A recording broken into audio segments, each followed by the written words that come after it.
I never hate my race, but until recently I didn't know history class was jacked completely. Found my new family with the team going free. My old family doesn't understand me, cause I am so pro-white. No coke, no Sprite, I am rolling with the bubbly, gonna be more white. I saw them twist history right before my very eyes. Insurrection Day, it's in the book and it's all lies. But now I am alive and well to tell it. But will generations down the line be able to sell it? I've always been a thinker on the search for both sides, but they label me an outcast and they cannot tell me why. Guess I'm just a black sheep, white boy who doesn't hesitate to make a lot of fucking noise. I'm the black sheep, white boy, and I wouldn't change a thing if I ever had the choice. Cause the red's the color I bleed. Yes, we all to bleed red.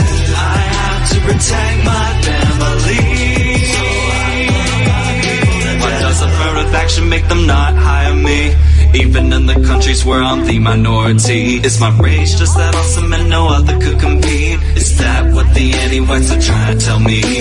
Why am I always seen as such a threat? To the point they want to strip me down till there's nothing left. Old friends from high school, man, I haven't kept one, but I got a new crew and it's where I belong. Cause if you ain't going free, you ain't rolling with me. And there are even anti-whites in my own family. But I am the one who's comfortable with myself, trying to save them from the hate so wildly raising hell. Cause I'm the black sheep, white boy who doesn't hesitate to make a lot of fucking noise. I'm the black sheep, white boy, and I wouldn't change a thing if I ever had the choice. Cause the red's the color I bleed. Yes, we all do bleed red. I have to protect my family. Is Scotland is too white, is Nigeria too black? Don't get your panties in a bunch, cause I have the right to ask. See, I'm the black sheep, cause I call it hypocrisy. And the media will give you emotions, but they will not give you honesty. Yeah, you have your feelings, but I have the crime rate. And I'ma shoot to kill if there's a danger my way. So I do not blame the cops, just the ones who are cowards, who hesitate to pull the trigger unless it is one of ours. Cause he's a black sheep, white boy who doesn't hesitate to make a lot of fucking noise. I'm the black sheep, white boy, and I wouldn't change a thing if I ever had the choice. Cause the red's the color I bleed. Yes, we all do bleed red. I have to protect my family. So I put my people to death. So I think it's incumbent upon parents to really engage the village. Yeah. In your local school and have a bias towards action here. No doubt about it. I've said before, our children, they are diamonds. And we guard the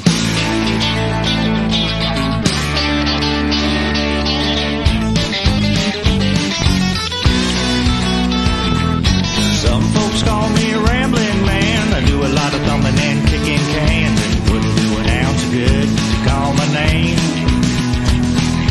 Daddy's name was Willie Woodrow, and I wasn't born and raised in no ghetto, just a white man looking for a place to do my thing.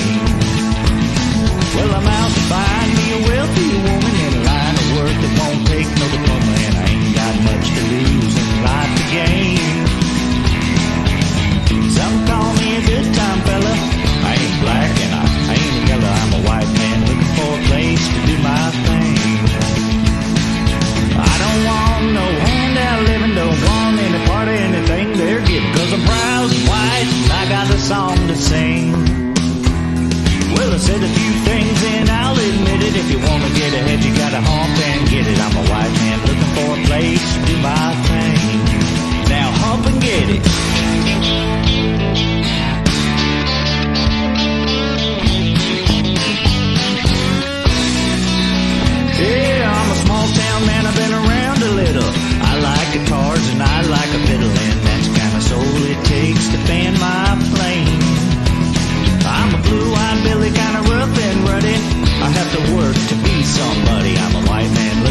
We are rolling in, going free. Epic Tuesday. Epic Tuesday. So many successes. So many successes. You wouldn't find this many successes anywhere else than you see here in service to white well-being. God bless every single one of you who are in service to white well-being, showing up tonight. Whoever you are, you know who you are. Some of you I can see, of course, there's the great Franklin. Is the audio working all right? Can everybody hear me okay? Red Dog says, I'm a white man, and I'm here to do my thing. Amen to that. There's the great Reptile. Wonderful to see you, champion. Actually, I think I just saw not long ago that some messages from you. So I'm going to go back and look at those ASAP. Vincent is here. If you could, please, grab the URL and share the stream with your circles of influence. We're going to be a very cozy group tonight, a very cozy group indeed. Interesting. Again, here we are with all of the victories, and we are the coziest group there is with all the victories. Azimuth Clark is here. Streaky Bacon, great to see you. Bass is here. J.C. Denton is here. Hank Soul Man. I'm a soul man. I'm a soul man. Got what I got the hard way. Art Acrobats, Private Life. June is here. Hello, hello. And I'll make it better each and every day. So, honey, don't you sweat. Margrim is here. Hello to you. Hyperborean is here. Hello. And James. And Matt, great to see you. Klump is with us. Great to see you. Masumik is here. And First Last. And we played the anthem that First Last wrote. Beautiful at the very beginning here. Bard of the West is here. Cool Papa. J Magic. Great to see you all. Hello, hello. Welcome. Fit and Healthy at Any Age is here. Great to see you. Indeed, my good brother, indeed. Fit and Healthy at Any Age. And I was at the gym today. And perhaps you can back me up on this. For all of those out there who are wondering, how do we get in shape? How do you really do it? How do you not spend 100 hours at the gym like some people do? How do you do it? The reps that count are the ones that hurt. It's not entirely true, but if you think about it that way, then you'll see improvement. So whatever you have to do with your repetitions to get to the ones that hurt, then you know you're doing something. When you're making a strange face, but don't scrunch your face up so that you develop wrinkles early. You might want to do something like open your mouth with the pain. I've seen that a time or two. Different circumstances, though. And maybe stick your tongue out, although you might not want to catch the germs in the air. But something other than scrunching your face all the way up. But that you want to do. You want them to get to the point that you really can feel it's burning. There is a sensation. And then there is definitely work being done. If you're shy of that, there's a little bit of work being done. But it's not as productive as the repetitions that hurt, which are the best ones. Mestizo Carf is with us. I made a meme. It's pinned on my Twitter. Well, we'll have to check it out. Can you direct message it to me, my good friend? Thank you very much, if you could. White Calling is with us. And White Calling says, rest in peace to the white victims of anti-white terrorism in Nashville. Precisely, which is, we're going to be getting to that in a moment. But another 100% victory by yours truly and Team White Wellbeing, predicting Nashville perfectly. And it's not the only such prediction, but it's amazing. You can go back in time and you can look at what people were saying. And so there's no denying. I mean, this wasn't very long ago, but we'll talk about it. We'll get into it right now. Who's working out? Who's working out with no white guilt? Who's got it going on? Bard of the West says, hello. Private Life is here. Jason, what did you enjoy the most when you went to our PA conference? How did you think about the village and other towns you visited or drove through compared to the U.S.? Well, unfortunately, there was a lot of similarity to small town USA. There are basic differences. I think more of the luxuries of maybe upper classes are present in the areas where people have less money than I saw in the UK. That was one of the things that stood out a little bit, and it might be because of the norm is to just have things maybe the way they've been for a long time. One of the things the elevator didn't have, great examples, the elevator didn't have, this one building I was in didn't have a emergency stop. And almost, it would have taken my arm off, I think. I was like, let me just stop that for you. And the English people were there like, oh. And I was like, whoa. All right, we won't stop that then. Apparently they don't stop. But the towns are lovely. The architecture, our people, lovely, beautiful. There were roads without signs. That was strange. You rarely find that in the U.S.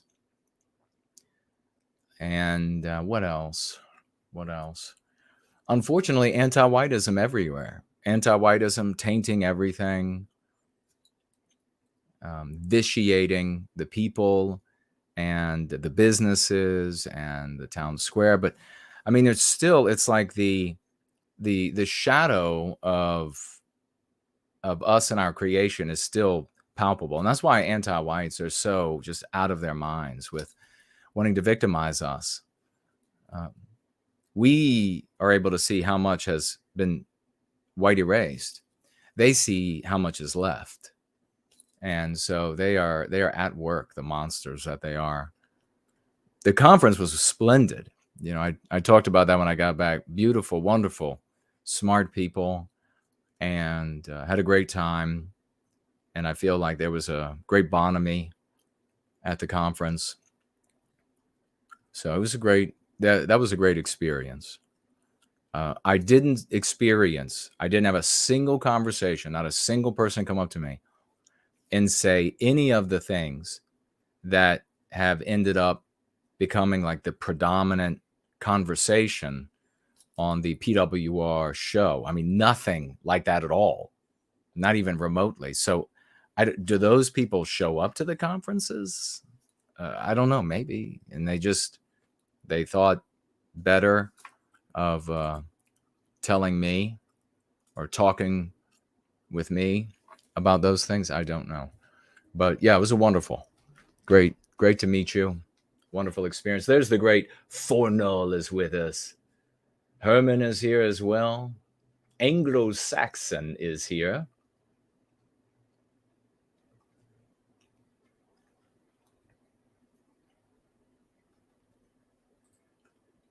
Yep, there was I liked the positive energy that I experienced. And like I said, there were no conversations that I had to fight away or fight with at so many American conferences, where it's just like, here's white negativity. But, you know, again, a lot of the people that I spoke with knew who I was and what I was all about. And so they jived with that. And so they were bringing that. Whereas in the US, they know who I am and they reject. And so they want to push me out and blank me out and my ideas.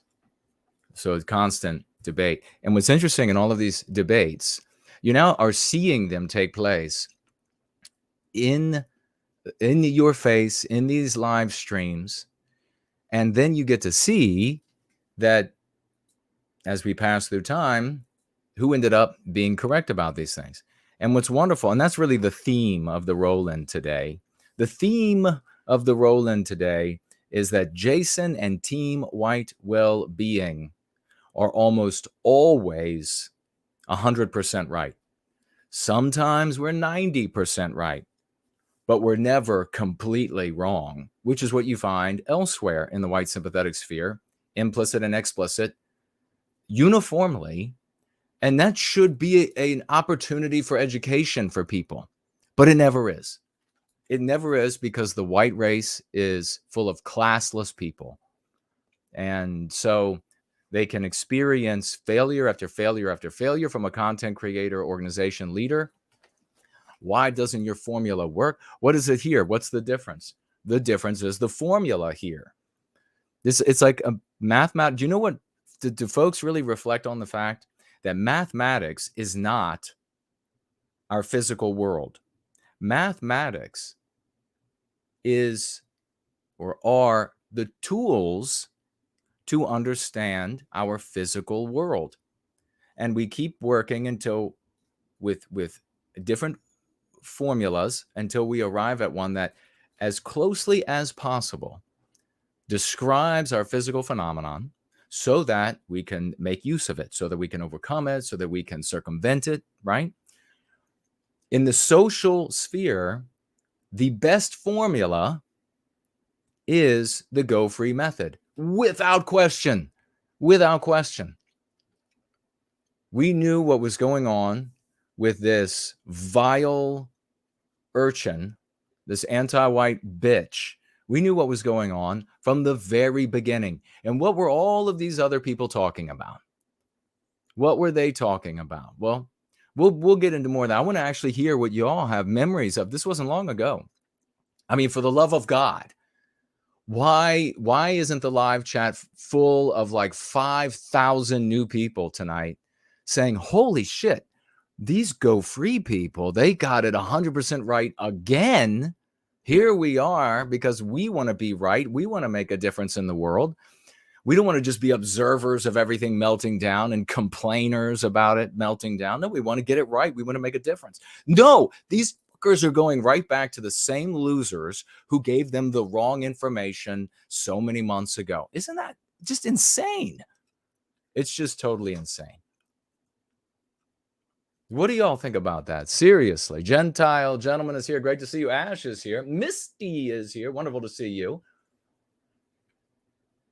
Wonderful, wonderful. Eating a late dinner with New White Guild, says Azimuth Clark. Thank you for that.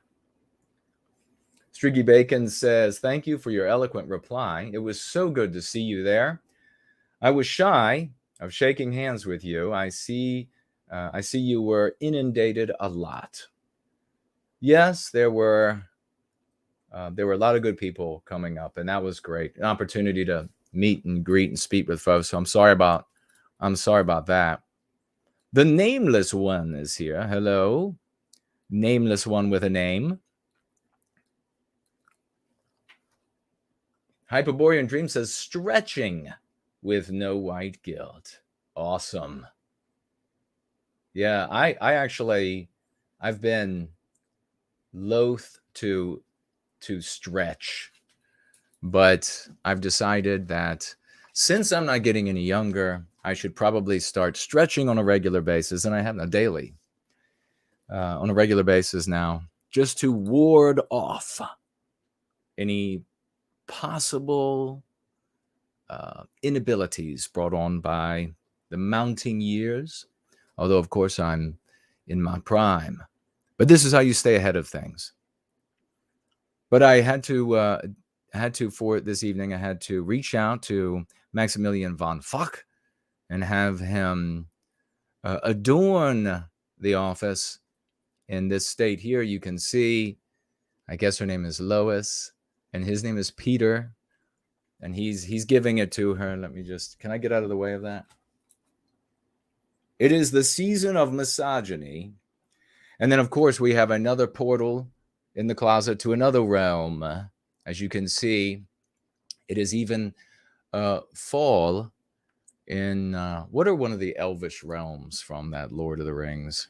One of their cities. Somebody throw me out the name.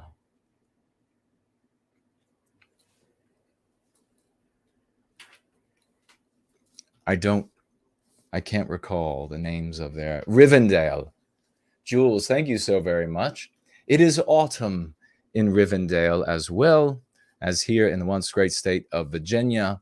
Doesn't it just await you? That it awaits those of us who are worthy.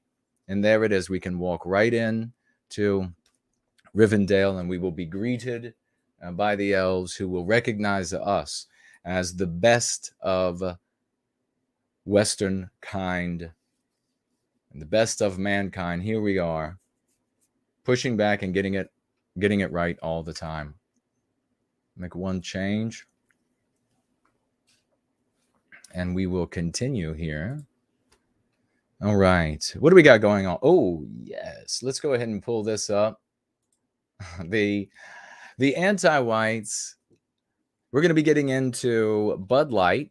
Another prediction made correct here and elsewhere. You know, Bud Light, a lot like Fox News when they fired Tucker Carlson. Everybody's saying, or so many people saying, into Fox News. Everybody's saying, into Bud Light. Oh, Fox News and Bud Light seem to be doing just fine, as we predicted. And they would have done, Bud Light, certainly if they would have listened to my advice, would have already had their comeback. We're going to be talking about the Manifesto, the Nashville anti-white terrorist, which everybody should have been calling her, and yet they weren't. They weren't.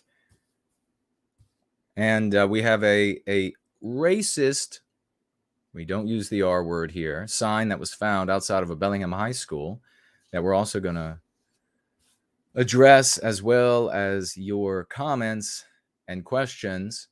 And this first story, which is the season of misogyny, anti-whites, their hyperbole knows no bounds. Let's go ahead and switch that around. If you would like to financially gift over the course of this gathering, you can do so by dropping down, spelunking into the description below. You will find Entropy as an option to financially gift. You will find Odyssey as an option to financially gift. You will find D Live as an option. You will find Cash App. And you will find, yes, I do have Subscribe Star Up as well. Everybody who financially gifts will absolutely have their comment or question read. Otherwise, you may tag me as No White Guilt. You might have to do it a couple times. I will eventually see it, and I will then speak to your comment or question. I want there to be a lot of interaction between us, because it's all about changing. Big smiles today. Big smiles this year. I'm tired. 2 gyms, work, 2 gyms, racing up and down the road here in the once great state of Virginia, Northern Virginia. And actually had somebody I let in wave, in the mirror. That doesn't happen anymore. And I was pretty surprised, but I was like, yes, thank you for thanking me. That's how we used to do things, all of us. But it's, it's now just international, really. And all of those norms are gone, white erased, just like the Robert E. Lee statue, white erased. All these roads up here named after Southern leaders, generals, admiral, even corporals, privates. It's amazing. They're going to be going after all of that. Everyone they find. White erase, because it's all about inverting it. It's all about destroying what we have created, projected. And so we have here, let's pull this up. Although we are getting into the holiday season. Oh, there's no place like home for the holidays. I got to learn this song better. Because no matter, how's it go now? How far away you roam when you pine for the sunshine of a friendly gaze. For the holidays, you can't beat home, sweet home. I met a man, how's it go? I met a man who lives in Tennessee. And he was heading for, I'll learn it, and then we'll come back, we'll sing it.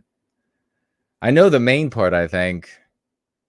Oh, there's no place like home for the holidays, because no matter how far, maybe I don't know that. You all know it, but it's not specific to Thanksgiving or Christmas, so it's right on time, really. We'll figure it out. But first, we're going to figure out this story. Where is it? Here we go. This is the season for crunchy leaves that she's probably smoking. Doesn't she look like a real beauty? When you want to bring her, let me see if we can. There you go. Can you see her a little better? When you just want to bring that one, when you just want to date her, you know, she kind of looks like an ostrich that is wearing a human costume. There she is, Emma. I'm afraid she's gonna start. Do you think she walks like a pigeon? She's just she goes through life like this everywhere she walks. Why is it, I wonder, that anti-whites are, if they're white, they're always ugly, or almost always ugly, on the outside as well as the inside? This is the season for crunchy leaves, crunchy knits, or chunky knits, and pumpkin spice latte. Misogyny. Of course, that means the hatred of women, feminism, a subset of anti-whiteism. And so that is the matrix under the rubric of anti-whiteism, that we understand feminism. Where does it come from? It comes from the desire to destroy Western kind, specifically targeting the family and the mores. This is so much of what we talk about, is this attack on our mores, our norms, our customs, the culture of the West, which is numerous things.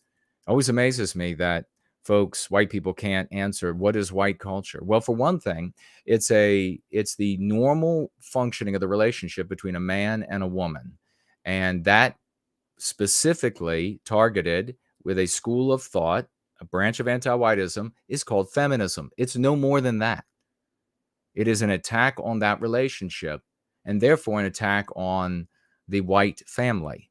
Non-white families also are harmed as collateral damage as a consequence of this, but not remotely to the degree. Now you have black people who will talk about, the harm to the household. They seem particularly susceptible. There definitely seems to be a matriarchal bent to their households that comes from outside of their interaction with us and Western civilization, and therefore are susceptible to the attack on us as collateral damage. But the attack is on us. It's not like that other Jason, that cuck conservative, told you. We reviewed that video. It's not a targeting of the black family. It is so preposterous. It is clearly a targeting of Western kind, and black families are suffering as collateral damage. If black families want to put an end, if black guys, if black women, and there are plenty who want to put an end to this acerbic, destruction of their families, and therefore the results for their children, they have to oppose anti-whiteism. They will never. This is why it's so important to oppose anti-whiteism. You won't succeed anywhere. No one ever has. No one succeeds anywhere. If people continue to push back against either total misnomers that, oh, it's an attack on black families. Abortion is an attack on the black community. If they continue to do that, they will lose all the way to the point that there isn't enough of a substrate of the white race for the attack on those things to continue as it has up until that point. So it will be utter victory for the anti-whites. It won't matter for you when you're living without electricity, running water, all of these things that you've come to really love about living in the West. It won't really matter then, will it? Because life will be pretty damn shitty. So you have to identify where it's coming from. Serious, if you are a black, if you're a non-white person and you want to address the feminism destroying the family, you have to say, this is an attack on the white family, and specifically the relationship between a man and a white man and a white woman. And as a consequence of this attack on them, our community is suffering. You do this because you need to deprive the aggressor of their moral imperative. If you just walk around all day long talking about how, well, look at what happens to our youth, look at what happens to our Hispanic youth when women are thus empowered in our community, or whatever it is, men are disempowered in our community, and you show people the stats, you'll continue to lose. So it's time to address. And this is the kind of creature that you come up against. They're crazy. This is why the white race burned witches at the stake. This is why we did that. This is why we came up with funny little, I guess, tests. We would say, well, to determine whether or not you're a witch, we will see if you float or drown. And if you drown, you weren't a witch. But of course, you're still dead. These were the witches. These were the troublemakers. These were the people who were and no, it's not good to be a troublemaker. No, it's not good to disrupt the functioning of civilization. No. And so here they go. The drink, and we're back to this pumpkin spice lattes. And why is that attacked? Why is the pumpkin spice latte attacked? Because so many white women drink it. Now, if a black woman drinks it, she's going to feel like she's being attacked too. But if only black women drink it, you just go ahead and show me the drink that black women love to drink, but not so much white women, not so much. And is that drink under attack? Of course not. I mean, come on, open your eyes.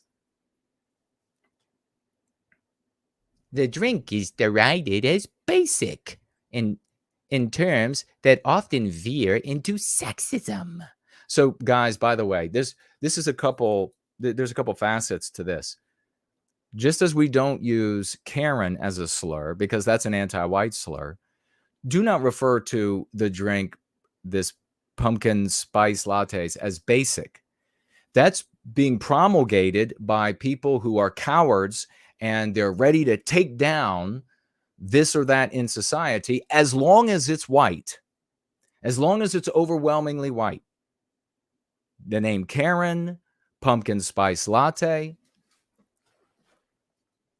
But of course, how will an anti-white female interpret this who wants to disempower white males? Well, she's going to conclude that it's an attack on females. But are those who ridicule just missing out on all the fun? And by the way, I think she says that she's never had one. I don't know. Let's see. It is PSL season. That's pumpkin spice latte. Keep up. Okay, bitch.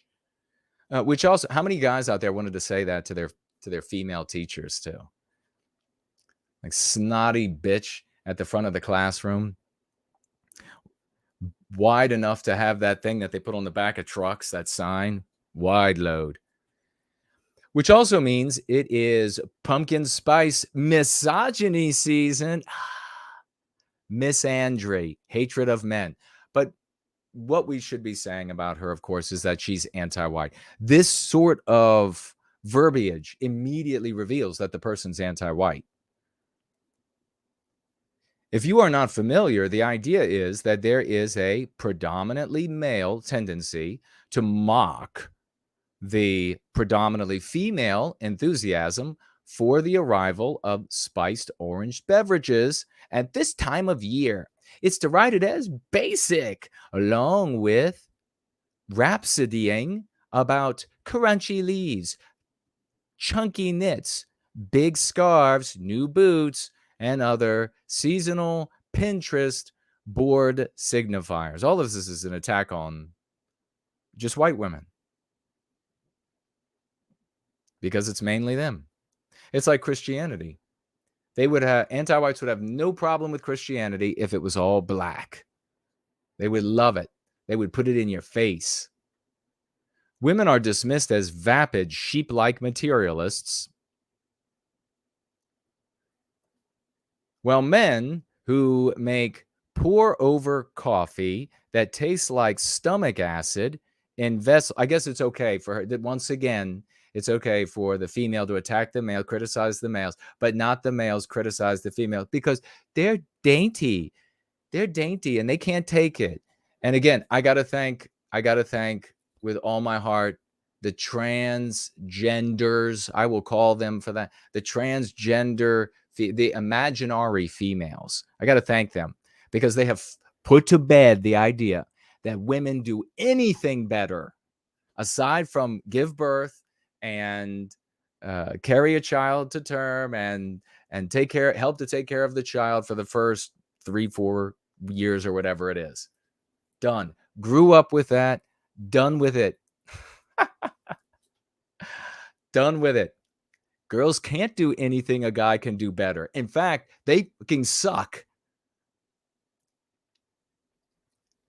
Stomach acid in vessels that wouldn't be out of place in a 17th century alchemist workshop are discerning, rugged individuals.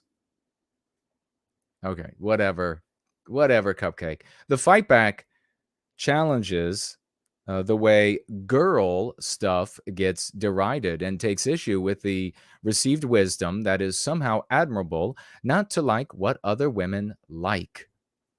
It also wonders whether a gritted teeth commitment to cool causes men to deny themselves the simple joys offered by the stuff that gets sneered at. Okay.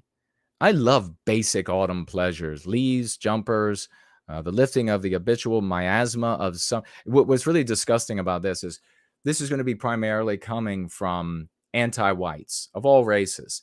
But who is she going to blame? If you really drill down, I haven't read the whole thing.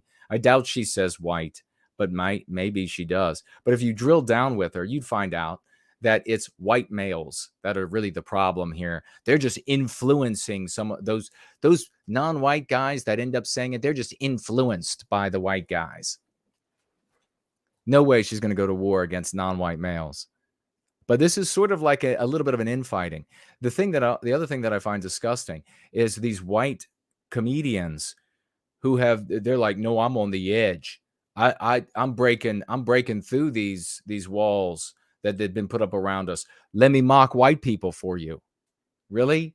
You should have the shit kicked out of you on your way to your car. Metaphorically, like somebody come up and really tell you off. You know what I mean? But whether it is internalized misogyny, a meme pathogen, in other words, it's invisible, but it's there and you should feel white guilt for it. Or the pumpkin pie I ate as a catastrophically hungover teen, I am she's on the edge. She was drinking heavy. No shit. She's a PSL virgin. You're going to stay a virgin. I mean, you might have a man climb up on top of that, but it's not going to change your virginity. That needed to change. So I shelled out £4.90 for the smallest one, and it gave, how appropriate to the previous comment. And it gave me a violent rush of blood to the head, even before the caffeine hit. What can I say about it without dumping on other people's pleasures? The cinnamon scent is exuberant, as if a Yankee candle and a lush bath bomb mated in my face.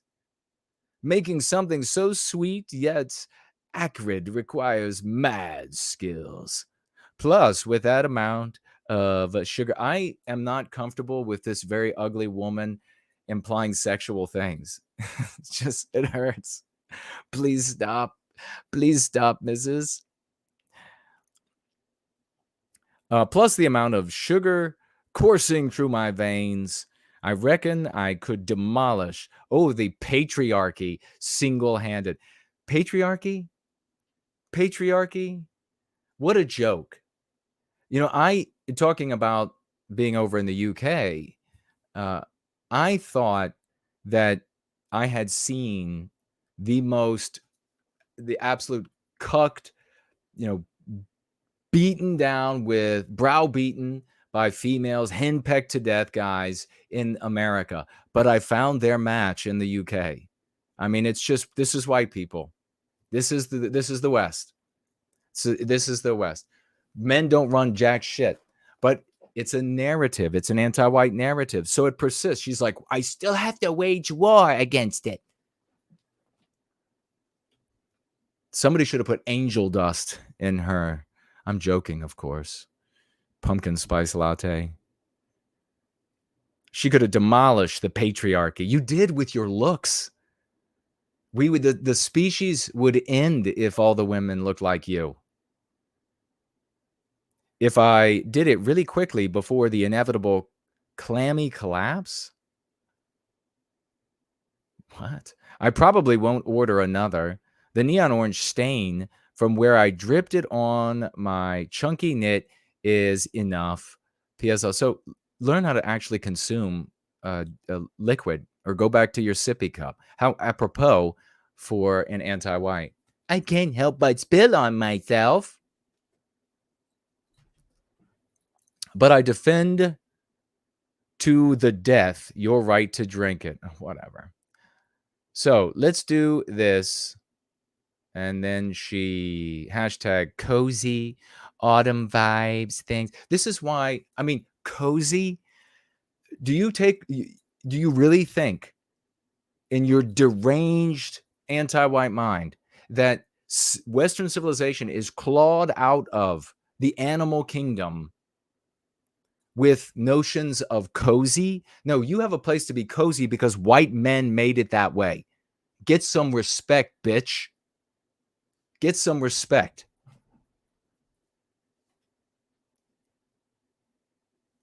Someone make a Swede spice latte.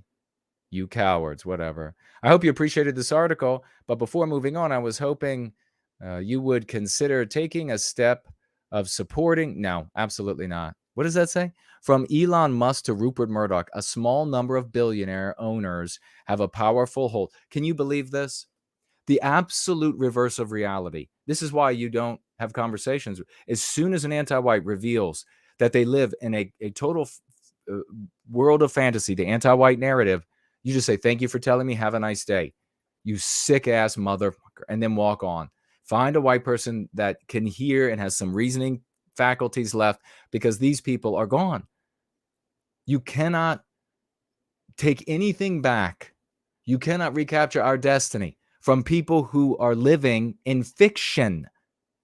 I used to say, and I've said it sometimes here on streams, that would you really have a debate with somebody who thought they were Napoleon? Would you really try to deal with their total fantasy? Of course not. But that's what you do when you live inside the anti-white narrative.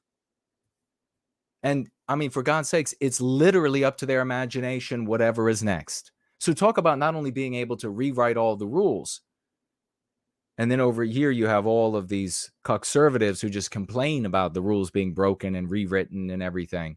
We don't do that. That's not what we do here. We're about making a difference in the world. So I agree. This is the season for misogyny. Shut up, bitch. Shut up. You're called woo men because woo, woo, woo, shut the fuck up. That's why.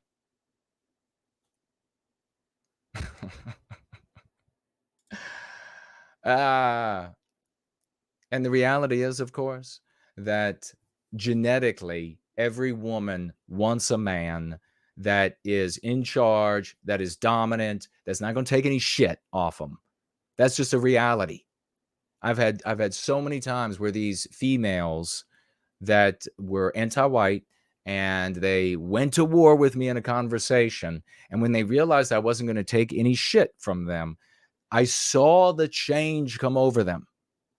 I saw the change start to come over them. Suddenly, it's amazing, guys. It's really amazing. Suddenly, they're still like all their feathers are all, up and they're just pissed off. But suddenly they're like,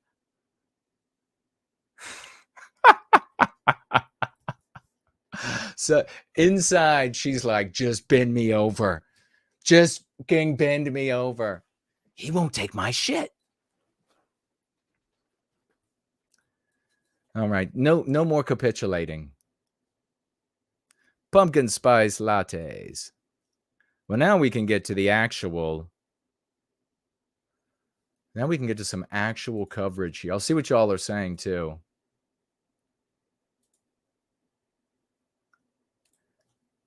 And I guess I'll do that first. Then we'll pull it up on the screen. Ben is here. Says Napoleon, goat general. I know there are guys. It's funny. I get from time to time, even in the you would think that it would, like, even guys who think that they're like, oh, I'm manly, and then as soon as I start actually putting women in their place, they get all nervous. I get messages.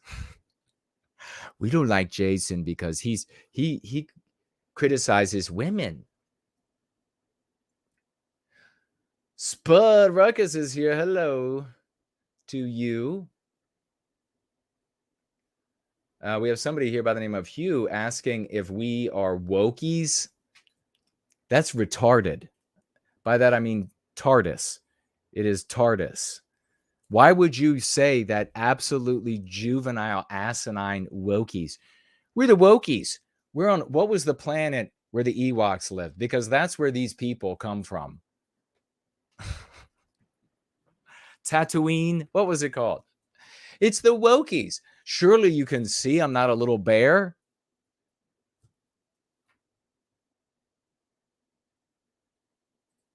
I hope you were kidding.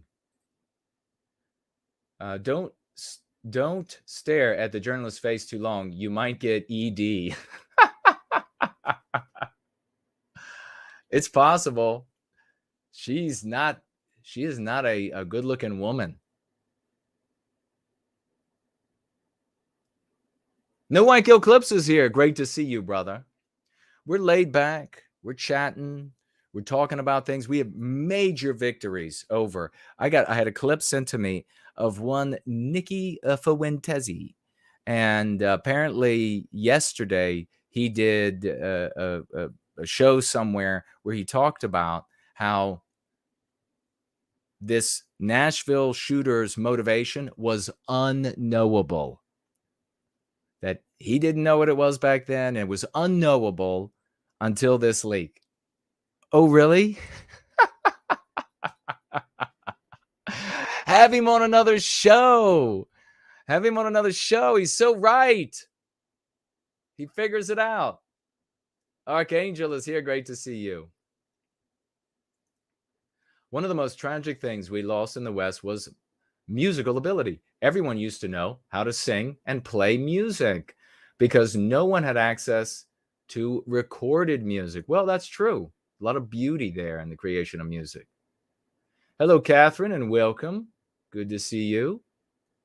We create a place where ladies can be cozy, where we can have women of the West that get the utmost respect. These shrill little wannabe men are different creatures altogether.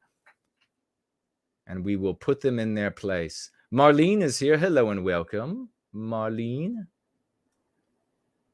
Do you think Italians were a positive for America or negative? Positive, absolutely. Wonderful an Italian descended Lothlorien, J.C. Denton. Yes, Lothlorien. Was that one of the Elvish cities? I guess it was. Sounds familiar. Zane is here. Hello and welcome. Jules, hello and welcome to you.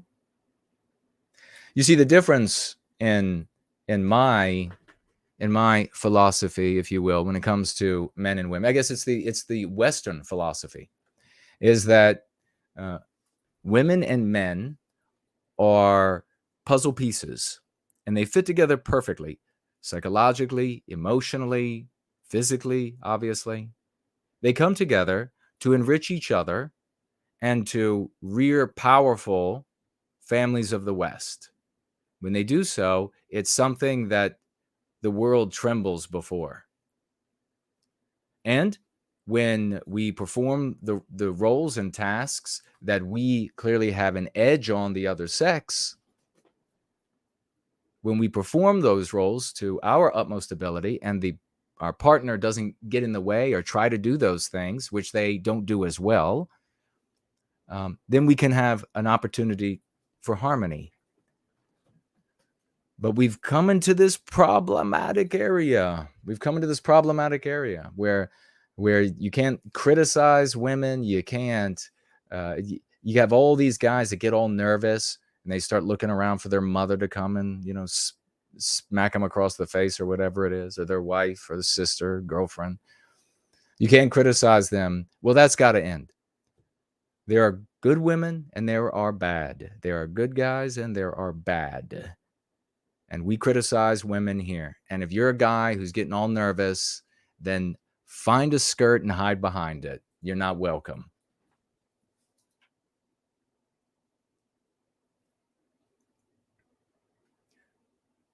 All right.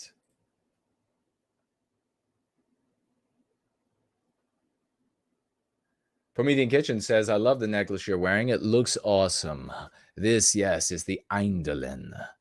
And if you would like to have an Eindelen, you can go to nowhitekiltcollectibles.com and you can find one there for yourself. Ben says, Jason is so on target. Samuski chanting clips and throwing out crowns and fire for the king. King clips.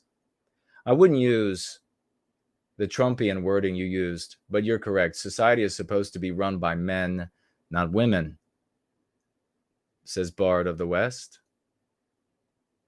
Precisely. And one of the most salient reasons why that is that a male that becomes a man, but you can see it in boys very young starting to materialize, is that they have a genetic predisposition, although we've had a lot of downbreeding, a genetic predisposition to fight vigorously, even to die if need be, for the people.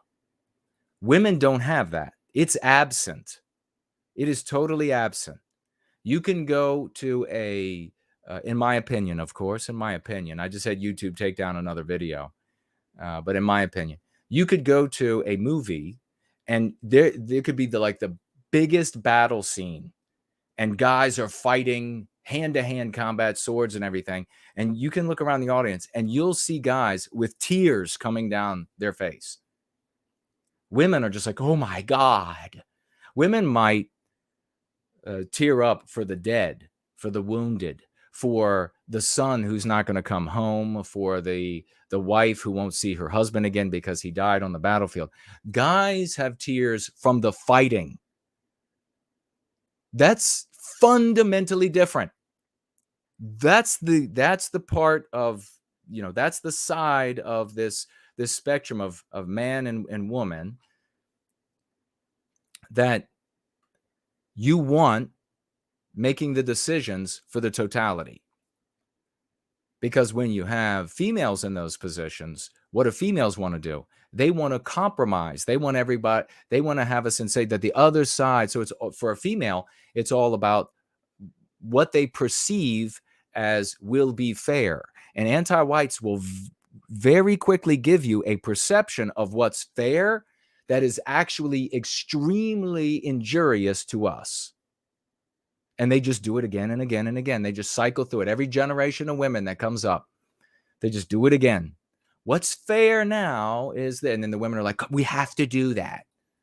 Meanwhile, men are like, we have to go to war to protect our land, our people, our ways. And, you know, as things get worse and worse, women will start looking more and more to the men and that role to protect.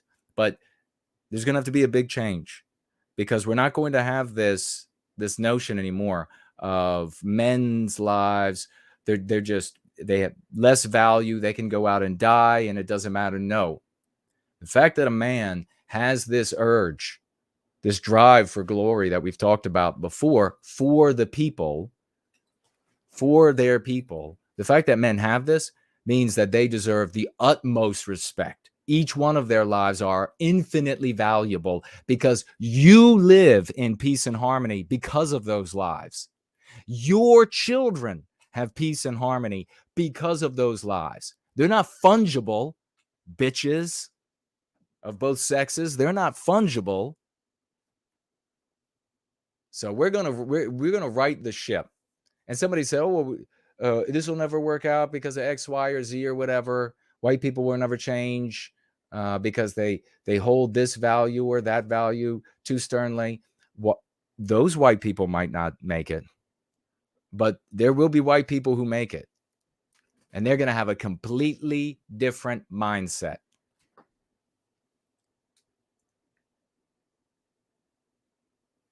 Myra is here. Hello and welcome. Just say no. Hello to you and welcome. Just say no says cool shirt. Well, thank you very much. It's pretty awesome, isn't it? 720S.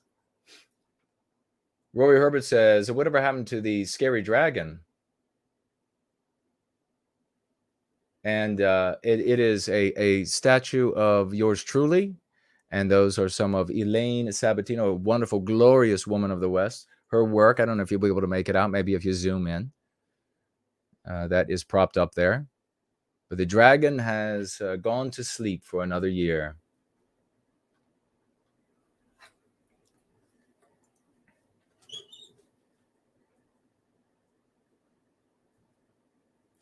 Reptile says, some men fight to live, others live to fight, but warriors aren't we all? Very well worded. We have Chris here as well. So I for one, don't want to be one of these guys that they wait, and then suddenly the women are all getting butchered and gang raped and murdered, and they can't go anywhere. That feeling of security that Western civilization gave, like this ostrich-headed bitch over here, that she takes for granted, that she has no idea, that only exists because white males in Western civilization made it so. Once that feeling of safety is gone, all of this will evaporate, but it'll be too late if we wait for that.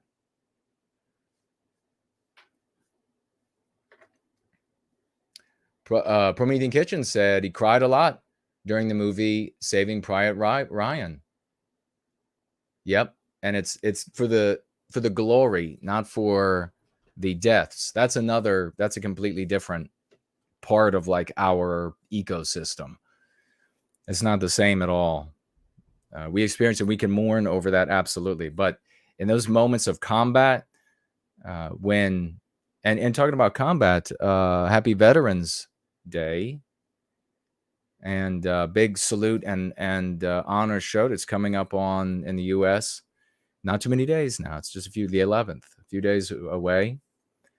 So big respect and honor to all of our heroes on both sides of every conflict when we have fought each other, because we are deeper than whatever those ephemeral disputes and driven by selfish individualists at the heads of armies. We are deeper than that.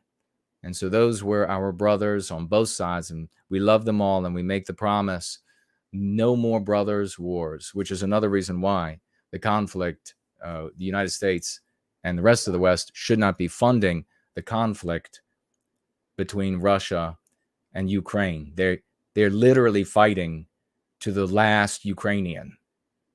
It's abominable.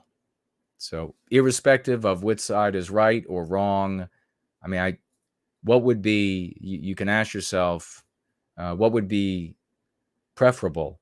A Ukraine with almost no Ukrainians left alive, or a defeated Ukraine with all of them? I mean,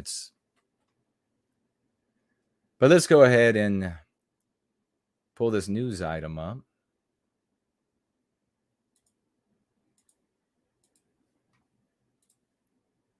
Surely you all have heard about the Nashville shooter.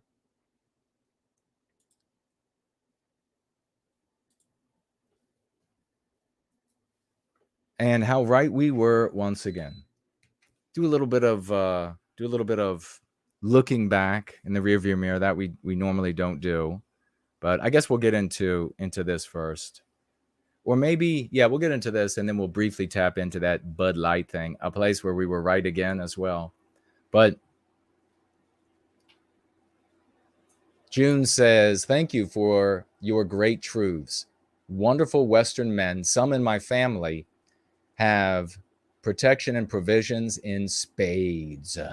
Thank you so much, June. And I absolutely am sure they do. I could almost see like a comedy skit. It's going to be too true, too real, but a comedy skit where an area where things have just gotten worse and worse, more and more anti-white, more and more white erased. And then a woman, a wife of some boy, begins looking for a man in the neighborhood to protect her boy husband and their children. I could see that happen. Like this thing isn't going to help us at all. Of course, the problem is that she helped to make him that way. But all right.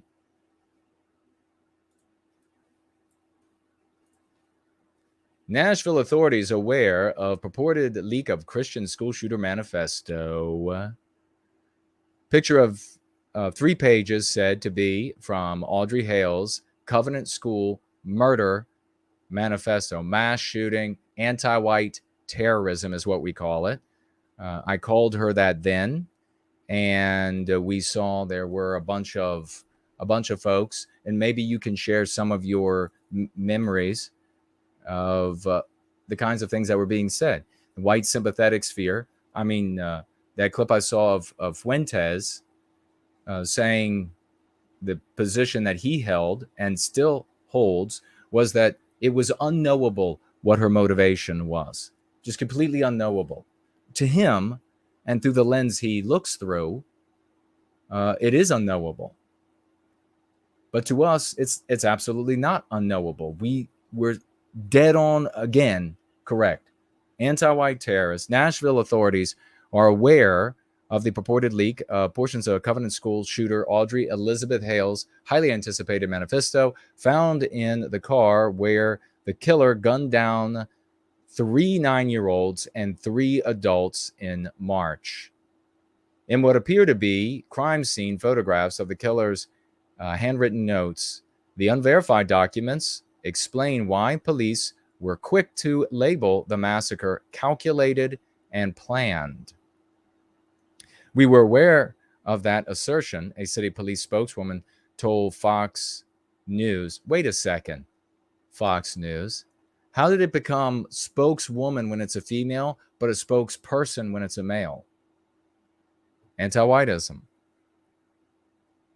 However, she said it was too early to confirm the document's authenticity and that authorities were investigating. Police later released a statement adding that the photographs are not MNPD crime scene images.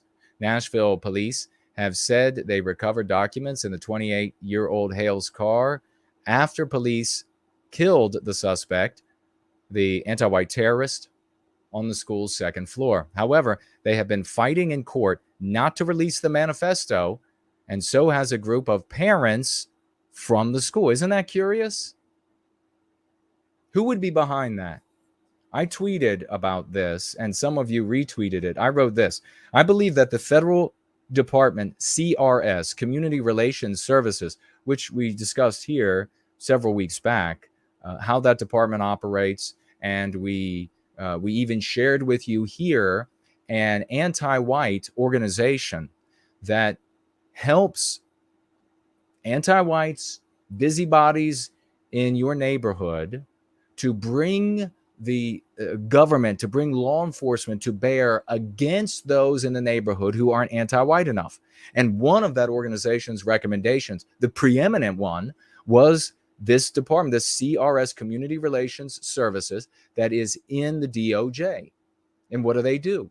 They show up at these events that end up being widely known, where white people would identify with the white victims who were chosen to be victims on the basis of their birth, and we would commiserate with them. We would identify with them as victims. The most powerful source for creating an identity is a shared persecution, because you know that your individual, the individual harm that you could experience, the individual hardship that you could experience is a consequence of being a member of the group that is being targeted. So ever since generations now, anti-whites have been aware that they have to prevent white people in Western countries from identifying with white victims who were targeted on the basis of their race. And so community relations happens to be this department, in my opinion. I'm not saying that this is a fact. We went online and we read, and right from what they say that they do, which is that they're supposed to go out there and they calm down, they tamp down the anger, the fury, the angst, etc., between racial groups, between religious groups, when there are these possibilities for those things to be ignited by events in the community. It just so happens that we never see, in my opinion, I've never seen, and you can share your views, we never see non-white people who have been murdered by a white person who was white negative, playing the villain in the anti-white narrative, and going out and murdering non-white people because they were born that way. Have these people then come out and say to the rest of their community, race or religion, don't you dare use our race or our religion. This has nothing to do with race or religion. They never do that. I never see it. So what are the community relations people saying to the non-whites when they show up? Must not be the same thing. Because when this happens to white people, we see their fathers come out in the most deranged spectacles, where fathers and mothers, even of slain babies, will come out and say, don't you dare say this has anything to do with race. Our little Timmy or Jenny, she or he just loved non-white people, loved anti-whiteism, loved all the race. Yes, still totally dedicated to anti-whiteism. So every day woke up, we said prayers every single day to the multiracial God of hell, that we just love all the other races so much. That's what they come out and say. So it seems like potentially this CRS says something different to white people than they say to non-white people.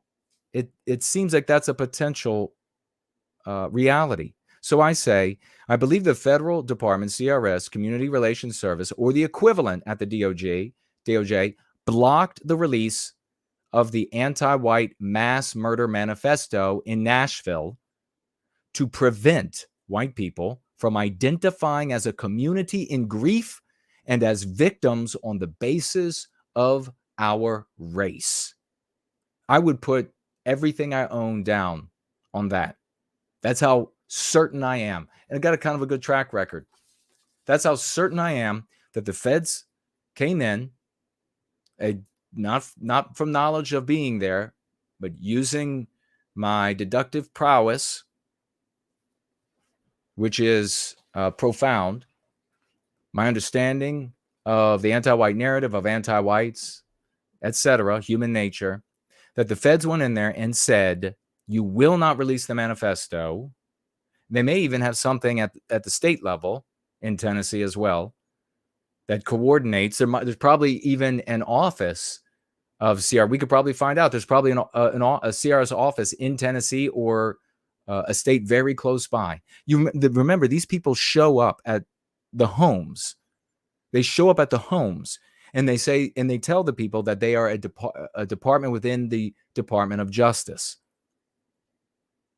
And I guessed in a previous stream that what they end up telling them is, well, you know, if you say that this was because of race, even though it plainly was, then non-white people are going to be victimized, and it'll be your fault because white people will go after and harm innocent non-white people. And you don't want that. And then those non-white families can sue the hell out of you, and you won't have a penny left, and you don't want that.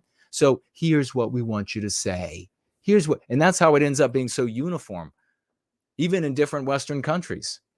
It ends up being so uniform. It's like the same sort of obeisance, the same sort of self-hatred from the family members of white people murdered by anti-white terrorists. Why didn't you have slews? Why didn't you have a plethora of people, white people, come out of the woodwork from the anti-white terrorists that just mowed down a bunch of white people at a pretty little parade full of white people? Why didn't any of these white people come out?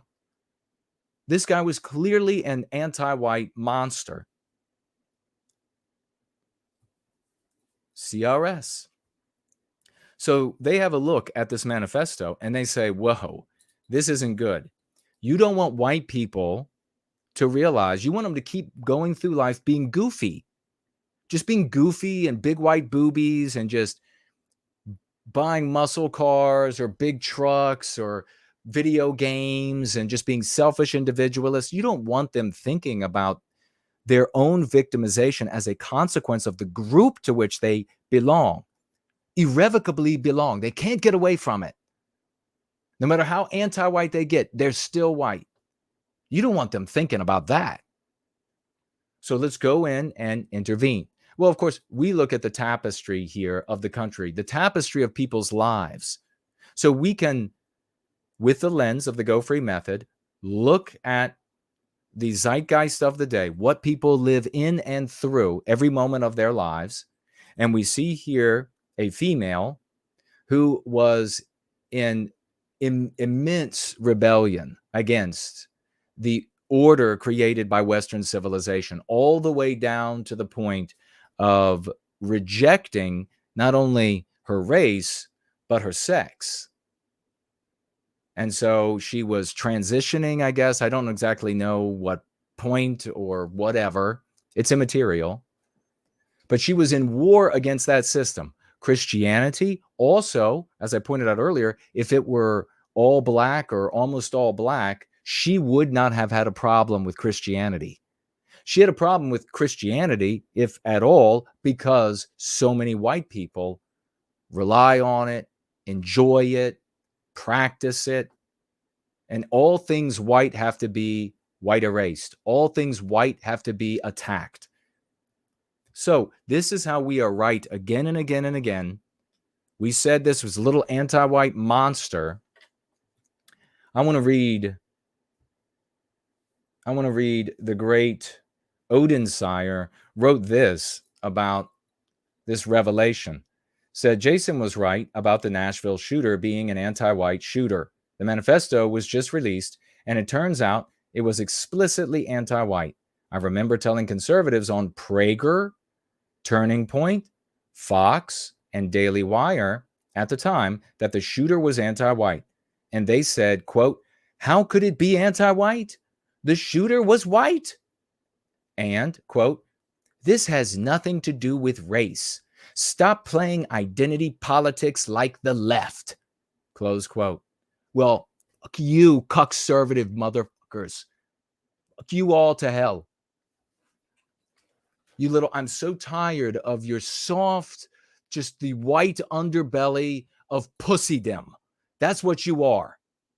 You're the soft white belly of pussydom.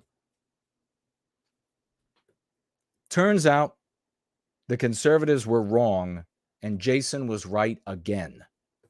God bless you, Odin Sire. Thank you so much. And for everybody who's been saying, Jason, Team White Wellbeing were right all along. We were right from the very beginning. So I said in a tweet, and I'm not a single apology has come in. I said, when are the apologies? And where are the people going to show up who realize, whoa, the content creator organization leader that I was following really got this wrong. Said it had nothing to do with race. Stop bringing race into it. Identity politics, like a leftist. Or you had people like Fuentes saying, oh, it's a consequence of this just being an antisocial person. Has nothing to do with race. People clamoring to have him on. Good for him. He's making a lot of money and popularity, but wrong again. Wrong again. We just keep getting it right, but they keep getting it wrong. You saw elsewhere across the explicit white sympathetic sphere, they had very little interest. They were just like, well, look at what happens with these folks who are undergoing these transitions. The whole story for them was about the transition. Just like on Crowder, it was all a story about transitioning and these people who, should they be having meds or treatments rather than help to change their gender. That was the conversation there. And now from Crowder's own community, this ends up getting revealed. That indeed we were right. Tim Pool, and a big salute to Tim Pool. And again, showing our massive success here, that Tim Pool called this act anti-white. You're welcome, Western world. You're welcome. You should go ahead and thank the less than 100 people who are here. You should go ahead and get on your fucking knees. You got on your knees for Floyd. Get on your knees for the less than 100 or fewer than 100 people who are here, because we're the reason they're saying anti-white, anti-whiteism, Western kind, anti-white narrative, white erasure, on and on. We're the reason the conversation has changed, is changing, and will continue to get better for us, creating that river in which all things, visible and invisible, conspire for our success, rather than the environment where these people live, where all things visible and invisible conspire for the success of anti-whites. How can I be this fucking awesome, physically and mentally? God, it's the West. It is the West. So Tim Pool comes out and he calls it anti-white, calls the shooter anti-white, and he points out that there's large-scale censorship going on Facebook, he claims, regarding the manifesto. Clearly, the anti-whites in government, probably the CRS office, are panicking, and they're picking up the phone. Don't let this out. Find a way to say that it's fake. And I wouldn't be surprised that they patch together quickly some sort of argument or some sort of incident to prove that it's not real. It's just an elaborate fake is what it was. Has nothing to do with killing white people for being white. Except that's exactly what it is. And so you can expect from a government this corrupt, from social media this anti-white and corrupt, that they'll come out with some sort of, oh, well, it's all fake. It's proven fake. And for what? Why would that matter to them? For the reasons I just said. It is extremely important to anti-whites to prevent white people from solidarity by way of our victimization on the basis of our birth. It is of immense importance to the anti-whites, maybe one of the most important things to them. So there's no limit. So connected to what Tim Pool's talking about, you have these people who are tweeting about this on X, and I decide to tweet about it on X. And all I wrote was, breaking news, Nashville shooter was anti-white, quoted the Nashville shooter in quotes in a couple of the sentences, and then go to nowhiteguilt.org for more information.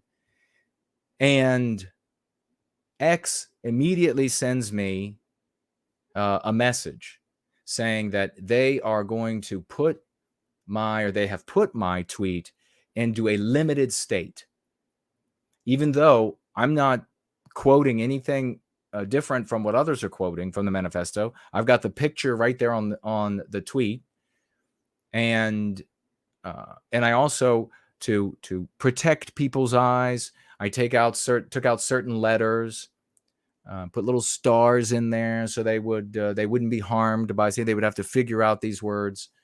And they said, we're going to put it into a limited state. Well, naturally, when they put it in a limited state, I lose my ability to promote it. That makes sense, right? They're like, we're going to shadow ban the shit out of you, and we're going to tell you about it. So you're not going to be able to promote it either. Well, then 15, 20 minutes later, my ability to advertise on X was revoked. So now I'm back into dealing with this black box scenario, sending them messages, sent a slew of messages. It started all over again, just like before. They sent a message back and they said, okay, it's fixed, you're good to go. But it's not fixed. And so here we go again. Am I ever going to be able to advertise on X again? I don't know. Maybe somebody from CRS really doesn't like the fact that we are perfectly identifying the source of the problem and what they are doing.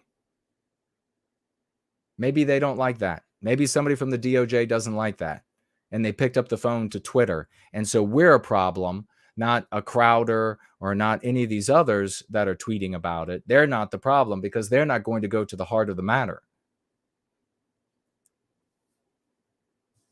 I don't know. I understand now, though, that Crowder might be facing some issues with YouTube as a consequence of this. We'll see.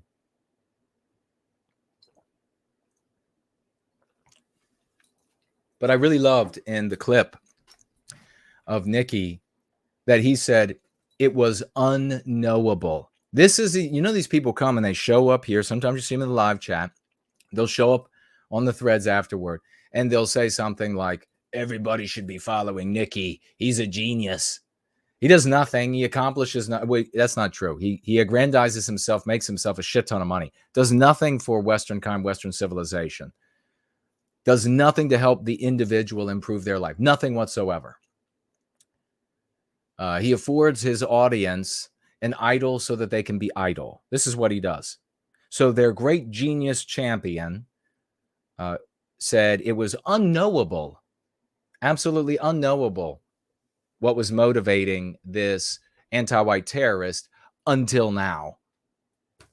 So I love that. I love it because it obviously is not unknowable. It's unknowable for him and his followers, not unknowable for me, not unknowable for Team White Wellbeing. We figured this shit out right away because we have the lens of the Go Free method. They're looking specifically in that community. They're looking for the Jewish element to it. That's what they do. They're just J-Spurgs. They hate Jewish people on the basis of their birth. And so they're just looking, how can they blame Jews for this? Instead of, how do we protect white people from this? How do we engender an environment that yields a benefit in conversation in all walks of life to white people to recapture our destiny, to put an end to this? They're not, are you kidding me? They're not bothering themselves with that. It's far easier to just blame the nearest Jewish person. That's why so many low IQ people are J-Spurgs. They're like, whoa, that's complicated. The Go Free stuff is complicated. Just blame the nearest Jewish person. Obviously, it's just total tard land. But really, when it came to this, it was both the implicit and explicit in the white sympathetic sphere that had this totally wrong. And let me see what I have here. I've got a great, where is it? That's the sound. Oh, God, here it is. This is from the implicit idiots. Let me grab that. Take a look at this. I mean, these people, I feel like.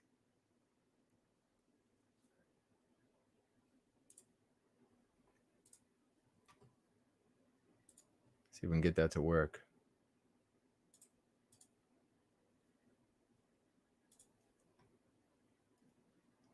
Look at this. This is from Molly. Molly. You see, white people. There's Molly, American Mama. And this is what she posted under, I think it was under my tweet about it being anti-white. The female is anti-white. And so immediately, I guarantee you, Molly has no problem identifying Jews as a people being victimized, blacks as a people being victimized. But when it comes to white people, suddenly American Mama is an abstractionist. You're a fucking coward, Molly, and you shouldn't be allowed to talk. Want to end racism? And this little meme comes from Turning Point USA. Yeah, I said that. You shouldn't be allowed to talk about socio-political matters. You want to end racism? Stop telling them they're racist. So the absolute quintessential abstraction. Here you have the manifesto. I guarantee you this Molly. I'm gonna shock you in a minute, though. I guarantee you this Molly. If the attack had been on a synagogue and the attacker had written out a manifesto saying as many nasty things about Jews as this anti-white terrorist said about white people, Molly would have no problem identifying Jews as the victim. She'd have no fucking problem. It's absolutely sickens me. This is the whole of the white race. Females of both sexes should be named, are like, just like rather Molly. Just like Molly. Want to end racism? Stop telling them they're racist. Nobody is telling black children that they're racist, you dumb bitch. Nobody is telling this little Asian girl, this cute little Asian girl, that she's racist, you dumb bitch.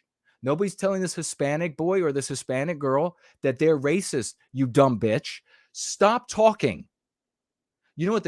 Molly, not going to follow yours truly. So many of these white females out there in the conservative sphere, they see my account, and we see them. They'll follow some of the females, but they see me and they fucking run away. They run away because they've been taught to fear real men. Well, they won't run away forever, because once the environment becomes too dangerous for once that sense of safety that she has every day, she goes out to the car, doesn't have to look for rapists. She goes to work, maybe. She doesn't have to worry about being butchered, beaten, robbed. She goes to the grocery store. She's just ho-hum her whole day along. Because of guys like me, you're able to do that. You ungrateful bitch. And you're going to come back at me and say, if you want to end racism, you have to stop telling the children they're racists. Oh, that's what's happening. No, you dumb hussy. This little white boy right here with the blonde hair, she specifically said, this anti-white terrorist, that she was there to kill the blonde people in this manifesto. Of course, I should say that if it turns out to be true, because maybe it's not. You know, maybe the whole thing, I'm sure we're going to find out soon enough that the whole thing is just fake. But if it is true, then she specifically was there to kill whites with blonde hair. That's interesting, Molly. that even in your own little cuck-servative meme, you have the actual victim of the anti-white terrorist. White people fucking disgust me. I've got to say, they absolutely disgust me. And you know why? It's not only Molly that disgusts me. Take a look at this. She has 264.5 thousand views on this. Molly. I could give birth out of my ear and not that many people would not look at my tweet. I could have a real video of me birthing a baby T-Rex out of my ear, and 260,000 white people would not view that and find it interesting.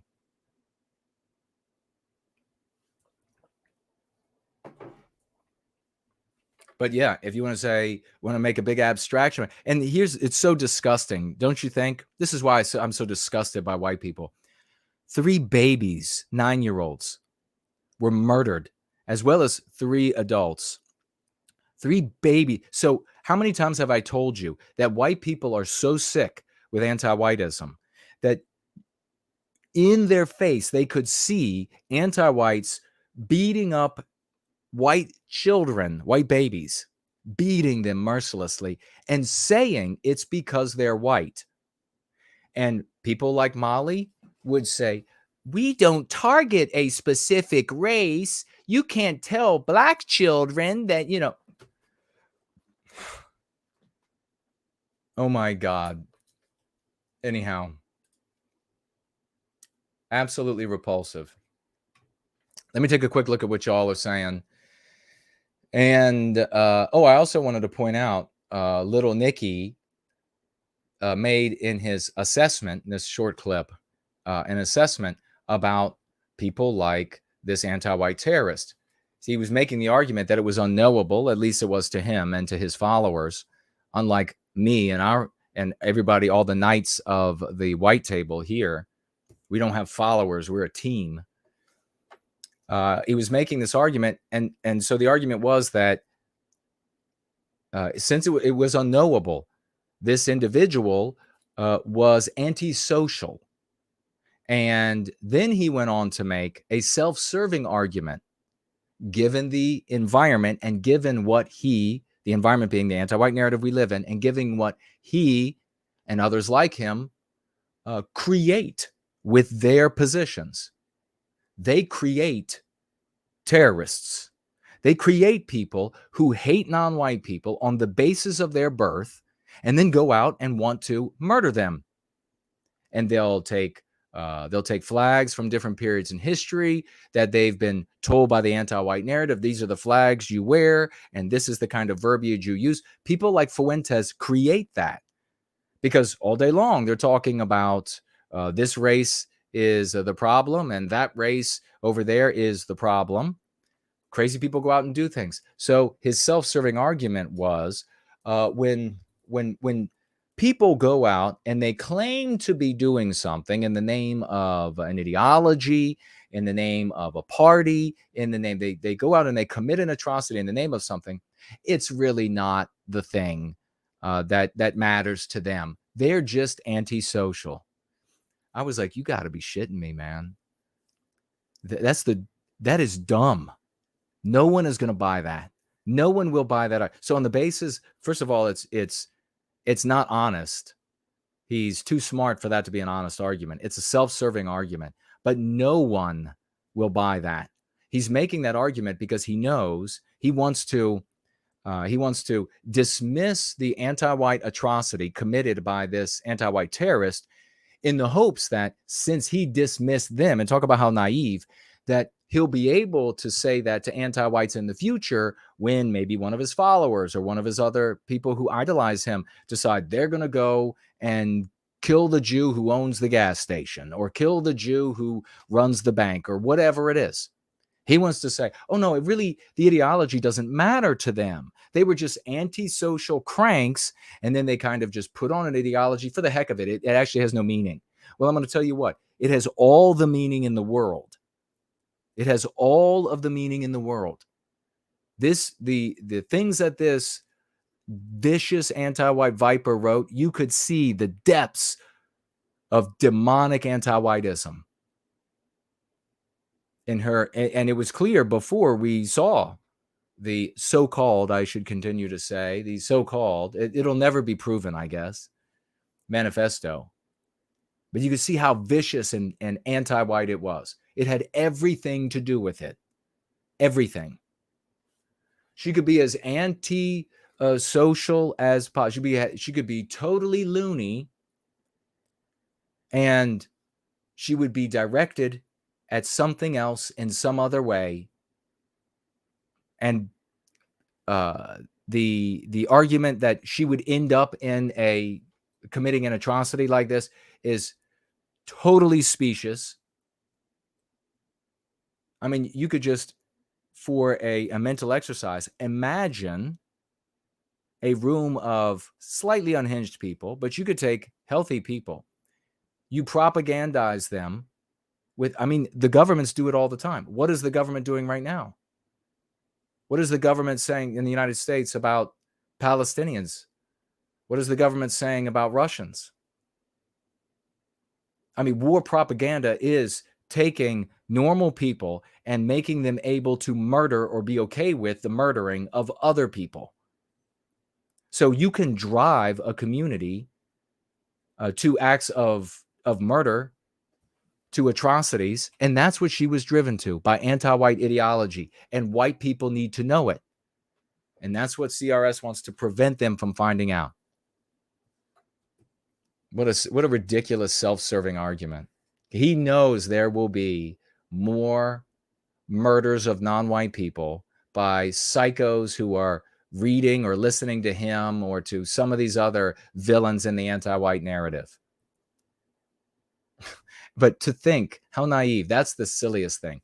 To think that you're going to have a little bit of reprieve, or you're going to be treated a little bit more fairly, or your argument will be seen in light of this. And so your position somehow makes this, somehow disassociates you from the act of somebody killing these people in the name of you and Adolf Hitler. No, it doesn't work that way. Grow up. Oh yeah. He was also calling white people goyim. So if that tells you anything about where he's coming from. Just Say No says, do you recall what the feminist Republican Tommy Lauren said about men? This is what passes for conservative women now. I don't. What did she say? Tag me as no white guilt again. And tell me, or you can sum it up. Alex is here. Samuski is here. Great to see you all. Samuski says, it's not just that they resort to blaming Jewish people, but you make them have to do what they hate most. Think. Oh, yeah, right. That's what you have to think here in service to white well-being. And they don't like that at all. You're so right. My life has more value when more people use the dialectic of no white guilt in the country or locality I live. Well, exactly. Private life, 100%. That's a very astute thing to conclude. Jay Bishop is here. Great to see you. That's an astute thing to conclude. You're right. The more people in your community, the more people in your workplace that know and are maybe even fluent with anti-whiteism, anti-white, white well-being, the better and more valuable your life is. Your life doesn't get any more valuable, which is really a scary thought in the West today, by demonizing non-white people. What if everybody at your place of work hated Jews, what would that do for your life? Nothing. You would still be the rock bottom, a life that doesn't matter whatsoever in Western civilization as a white person.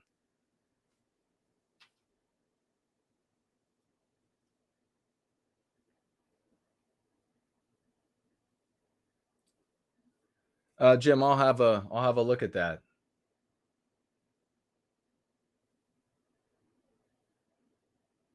My daughter said, "Is this no white guilt guy going to run for president when I'm old enough to vote?" Oh, that's awesome. That's cool. Well, I will assume my position of emperor. So there'll be no running for office. I will just assume the position of emperor of Western civilization, and we will turn everything around.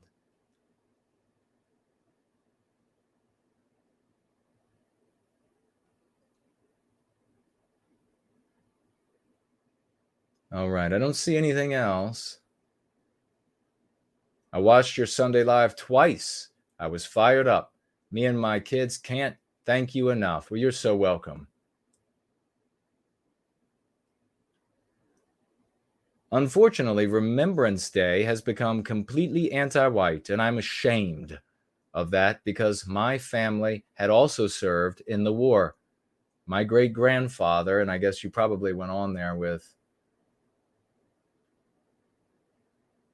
yeah, absolutely despicable. They'll be cursing. There'll be no, as things get more and more anti-white, as we get more and more white erased, things like Veterans Day, Remembrance Day, no, they'll just be completely remade. They'll be completely remade to white erase us from the equation.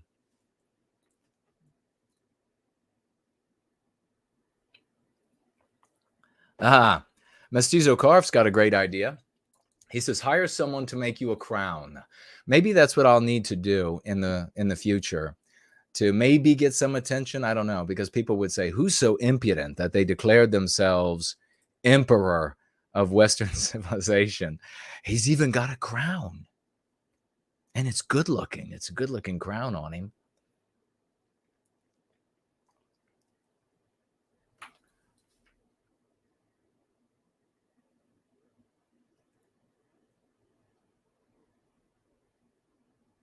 Oh, Just Say No said that she said something about men being trash. Did she really? Wouldn't that be great if I could get on a show with her and I asked her about it, like the actual quote, and I could really put her on the spot? That would be good content, wouldn't it? The world does not know what they're missing out on the kind of content that I would give, because I could be absolutely wonderful. I could be erudite. I could be insulting. I could be, and I could do it with like total impudence. And what would they do? What would they do? What would they do? Das Reich is here. Fingerfretter, hello and welcome. The world has no idea on the content that they're missing. Yeah, I think I'll have to get that crown. Melissa is here. Hello to you. You could always store the crown on your brain in the box. Yeah, I guess I could. The title of the video is Tommy Lauren, Feminist Rant. Men are trash. Wow. Thank you for that. I'll have to check it out. Maybe I should do like a rebuttal. But unfortunately, she wouldn't care. She's able to just ignore me. You could be right all the time, or nearly all the time, 100% most of the time, 90% the rest of it. And the white race is composed of so many classless people. Now that nobody will care. They don't want to learn, the majority. That's why it has to be this way. That's why we have to intelligently seed the concepts into the population so that they think that, so that some of them think they even came up with some of these concepts.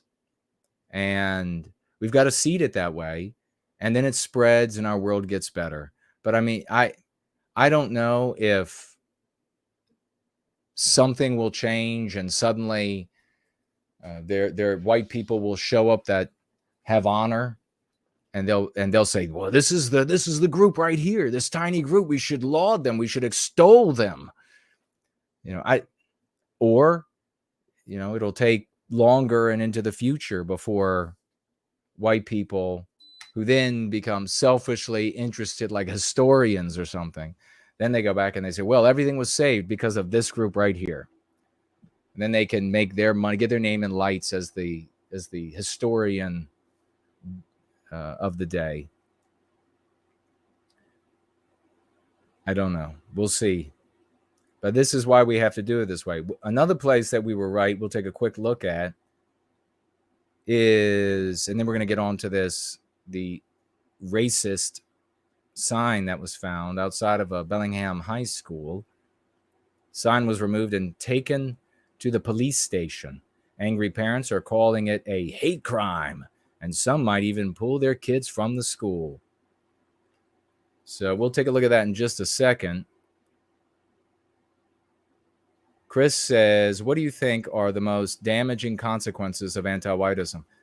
The self-hatred for white people. And every white person experiences it, internalizes it at a very deep level. And we suffer from the white guilt, and we suffer what we call white noir, which inhibits us from accessing our true potentials physically, mentally, and spiritually, and inhibits us from taking our own side. I mean, look at what Molly did. I mean, there are literally millions of these white coward losers who will, the moment a non-white person is hurt, they will stand up and say, no one should hurt this race of people. But when it's happening to white people, they turn it into an abstraction. And that's a great example.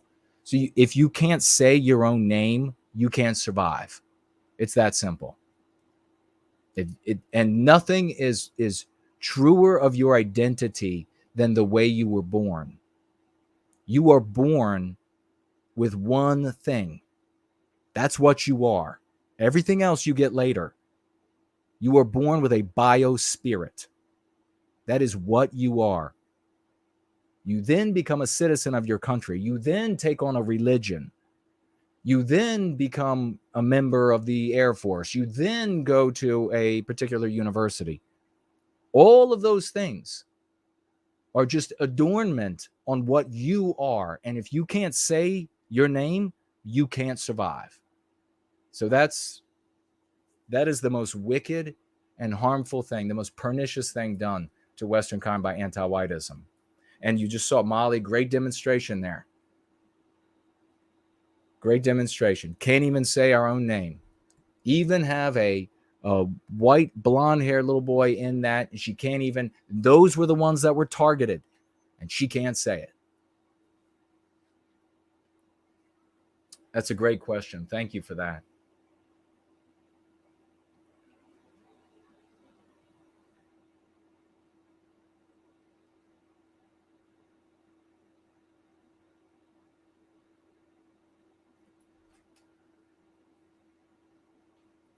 All right, looks like Melissa had an encounter. Good for you. Make sure you tell somebody doing that they're anti-white. And you can deliver anti-white in, as I mentioned before, throttle it up, throttle it down in various ways. Somebody you work with, you're going to have to see them again and again. You don't want to have an issue at work. You can say, that's a little anti-white. I'm not comfortable with what you're saying with that position because it sounds anti-white. Are you opposed to black women having large families? Are you opposed to Jewish women having large families? And would you specifically say Jewish women are having too many babies? And if you wouldn't, then saying it about white people is anti-white, and I'm uncomfortable with that. Will you please stop? I mean, you can deliver it in various ways. So, but those are the conversations that reclaim our destiny. because that's the, as we talked about before, that's the battlefield where we lost our destiny. It made its way into every orifice, every aspect, every corner, everywhere in society. And then you see this ubiquitous, this omnipresent current of anti-whiteism. That's how it works. So we win these conversations and we push back against that and we change things. So yeah, I mean, what we do with the Go Free method overcomes the efforts of people like the CRS, if their efforts are actually what they appear to be. If their efforts are what they appear to be, then what we do pushes back and undermines them. Because we say that targeted on the basis of our birth is an important issue for all white people. We all should be concerned. We all should come together to put an end to it. The question should be, how do we stop anti-white terrorist attacks in the news? And eventually, as we continue to push, and as the formula, as I created it, continues to work as a curative contagion and sort of percolates and grows of its own as we continue to push, you will eventually see, and this is another prediction, content creators, larger ones, who will begin to ask questions like, how do we address anti-white terrorism? How do we address the victimization of the entire white race? That'll be another huge step. That's the kind of question that needs to be asked by the news media, the regime's news media, but it won't, because the regime's news media is dominated by anti-whites. Politicians are not going to talk to it unless we force them, as we talked about on Jason Goes Political, with the different tactics of cornering them and exemplified to the point of divinity by No White Guilt clips. I mean, it just couldn't be. My God. So let's take a quick look, and I'll continue to chat with you all. But let's pull up. You all remember Bud Light decided that they were going to go into an agreement with Dylan Mulvaney, and they put his face, and he's is he a guy again? I read somewhere that he was a guy again, but correct me if I'm wrong. So he was calling himself a female, and I think he's calling himself a guy again, but I don't know where he's at. I don't follow him. At one point, he was calling himself a female, and they came in, they put his picture or her picture at that time on the can. And what ended up happening? Well, everybody else got it wrong and we got it right. They all said, if you remember, and it was an interesting tone that they struck, because it's not often, it's not terribly rare, but it's not often that the explicit white sympathetics and the implicit white sympathetics agree. But in this case, they agreed. And why? Because it was self-serving to do so. And that is, the deduction was that their movement, whatever they understood their movement to be, and the broader community at large that's sympathetic, secretly sympathetic with their movement, had made a communal decision somehow, without communicating to each other, without stating so from an authoritative source, that they were going to all stop using Bud Light because this endorsement offended their sensibilities. So they were going to have a boycott.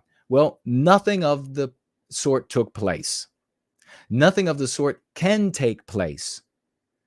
A boycott, as it's understood in common vernacular, is a totally organized to semi-organized endeavor where an authoritative body or more orders the followers to refrain from X, Y, or Z.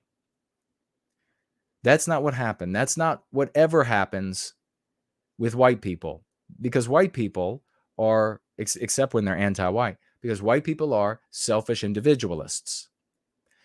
The decision, now that doesn't mean that there weren't explicit or implicit white sympathetics out there who decided, I'm not going to drink Bud Light just of my own selfish individualistic decision, because I'm not going to drink it anymore because they put this transgender woman on the can.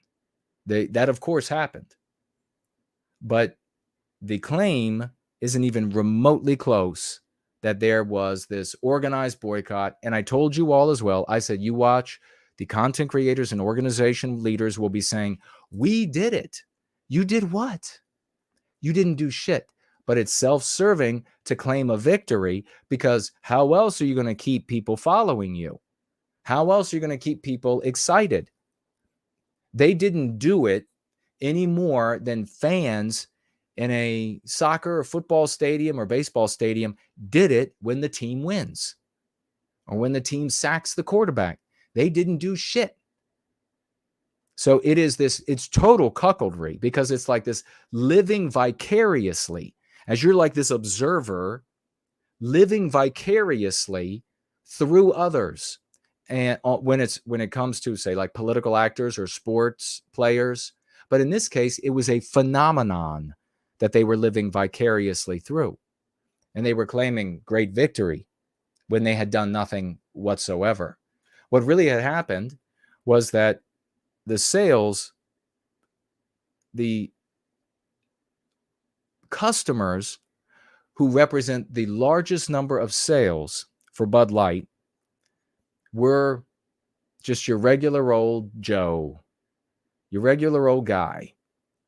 And he, as I articulated then, did not want to go to the pool hall, to the bowling alley, to the shooting range, to the barbecue, to the monster truck rally, to the NASCAR race. Didn't want to go to any of these places and then be ridiculed by his buddies for drinking Bud Light. Asking things like, are you getting ready to? I knew there was something a little off with you, Bob. You know, that's what every guy went through their heads when they thought, oh shit, it's cheap. I like the taste. I can't drink it now. They're all going to make fun of me. That's it. That's all it was. Fox News and everybody cheering. All these different content creators. We're doing it. The boycott is on.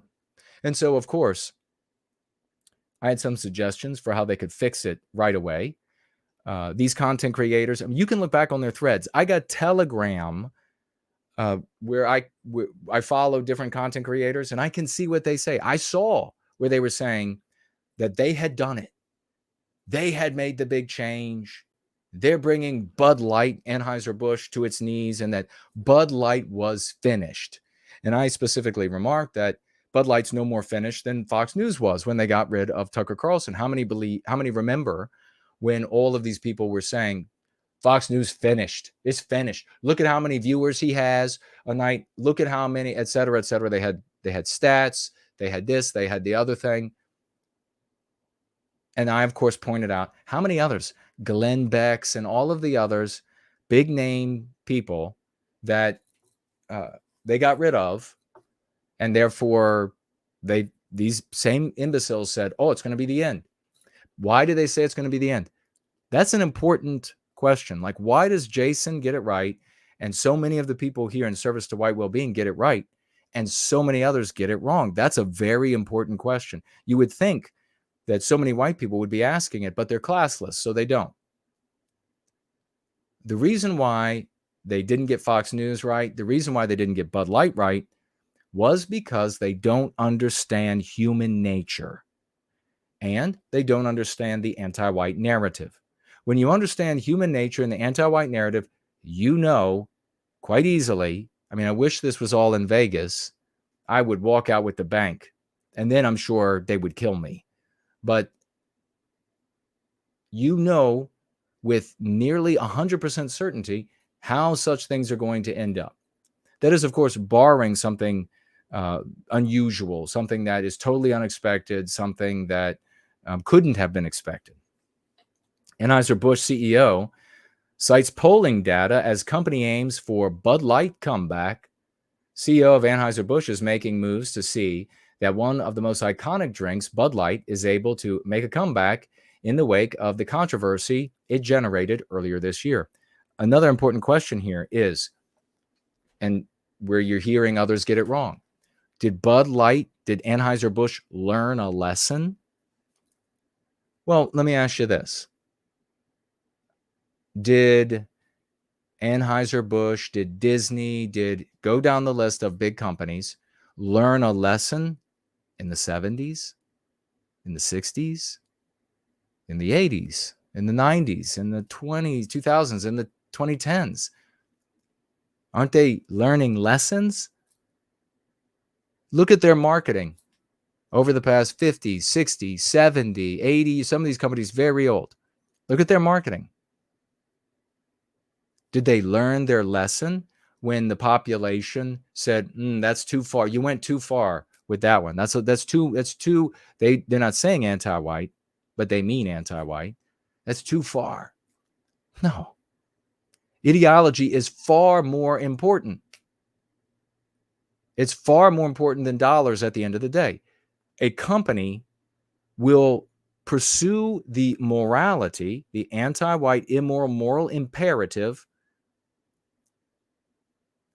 all the way to the death of the company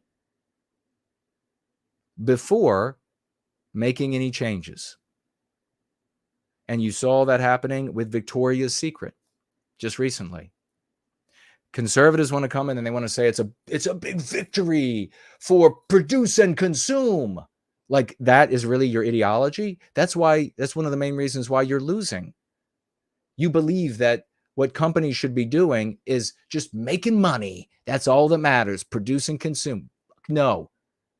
You know what Victoria's Secret should do is they should have a no anti-whiteism campaign. That's what they should do. Anheuser-Busch should do the same thing. No anti-whiteism. Anheuser-Busch should put me on the can of Bud Light. And it should say, Bud Light, bring back the white. And it would all things just totally cool and Western. Put like a big sprawling map, an old map of the world behind me, where the white man is just going through wars with other groups of people who are trying to conquer us, and we're conquering them. And maybe I'm on a stallion with an M60 and belts of ammo running around me. That's what Anheuser-Busch should be doing. Some of you got excited by that. I know, me too. But here they are. They're like, oh no, big victory for the God economy, that Victoria's Secret was headed into the red, which otherwise looks very good at Victoria's Secret, but not on the books. They like it on their lingerie. And so they were headed into the red, and they suddenly decided, whoa, we can't continue at the moment putting the ideology so blatantly in the faces of our customers. We'll just reel it back a little bit. The ideology will continue within Victoria's Secret. They'll continue discriminating against white people in hiring and promotion and etc. They will call it the moral acts of diversity, to diversify Victoria's Secret until it's been diversified to the point that there are no white people left. And then they'll be back. They'll be back with advertisements, with blobfish and whatever else they want to put in a string bikini or a lacy thong or whatever it is. I don't know what they're dressing up. I don't look because it just became so objectionable to me. My opinion. But they'll be right back at. So they didn't learn anything. There's no learning here. They weren't checked by the conservative movement. They certainly weren't checked by some little movement of white explicits over here or over there. Give me a break. Amid the attempt of a comeback, Anheuser-Busch CEO, is he French? Michel Doukeris, cited a recent poll that stated 40% of ex-Bud Light consumers were willing to buy the drink again. They would have been willing to buy the drink immediately if they had followed what I said to do, which of course was drop the price down to almost nothing. Take a loss. You just use it like a loss leader. So if you don't know what that means in business, it's a product that you know you're going to lose money on. It's going to sell. You're going to lose money on it. But that gets people to buy other things on which you'll make shit tons. So just use Bud Light as a loss leader. Sell it for nothing. And I saw Franklin. Was it Franklin? Who found me an advertisement? Was it Clips? Somebody found me an advertisement where they were offering a rebate. That's not good enough. You can't tell people you're going to, and I'm going to tell you why. You can't say you're going to pay the same for this case of Bud Light, but you can get a rebate for more Anheuser-Busch products. The reason why the price had to be lowered to almost nothing was because when that guy walked in to the house party with that case of Bud Light and they're like, whoa, look at Twinkle Toes, he could say, I just bought a case of beer for $1.50, bitches. You go ahead and call me Twinkle Toes all you want. That would have ended this refusal to buy Bud Light that fast. 100% would have ended it. It would have been over right away, and Anheuser-Busch could have went right back to normal prices at the end of the month. Right back. And then you start a campaign. To bring back an image that makes it easier for your male drinkers to not be embarrassed. They don't have to be, they don't have to seem like John Wayne when they crack open a can, you hear like a whip, and 6-shooter go off. No, they just have to not be embarrassed. The popular beer brand stirred controversy after it did a partnership with influencer Dylan Mulvaney, a biological male who identified as a transgender woman, with decreased sales of Bud Light following the partnership. Quote, we are committed to continue to invest in Bud Light and all the platforms that consumers love, Doukeris said, as he fled from anti-whites in France. All right. So, but let's see. They ended up doing this. Dana White is here to talk about the UFC, the newest partner, biggest sponsorship ever, Bud Light. We'll tell you what's going on straight ahead.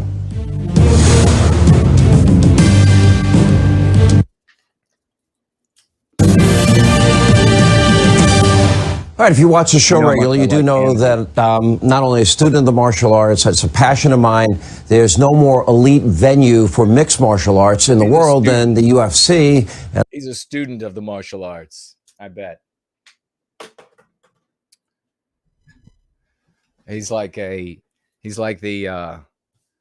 Monday morning quarterback type of student in the easy chair.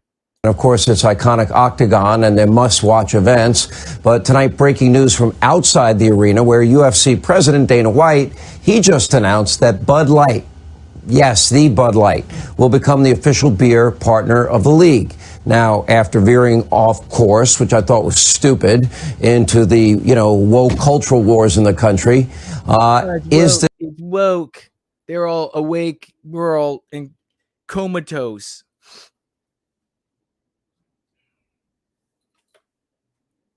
This a strong message from Anheuser-Busch and Bud Light that we've heard you loud and clear and we're getting back on track. Anyway, here with more.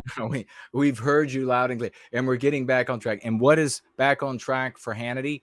It's not to have a conservative bent to their presence, to their endorsements, back on track for Hannity and conservatives alike, like him, is back to just making money. That's what America is. More on all of this brand new partnership as UFC president, CEO Dana White is with us. You know, so I had you on my radio show today. But all right, thank you for telling me. Yeah, if there is ever a big difference in the volume, because for me, he is no louder than me speaking. So, but you and all those who watch and replay are hearing whatever is coming out through the internet. So if there's a big difference in volume, let me know. We'll see. We'll try again and see how he sounds. Been on radio 30 plus years, been here. I'm in my 28th year at Fox.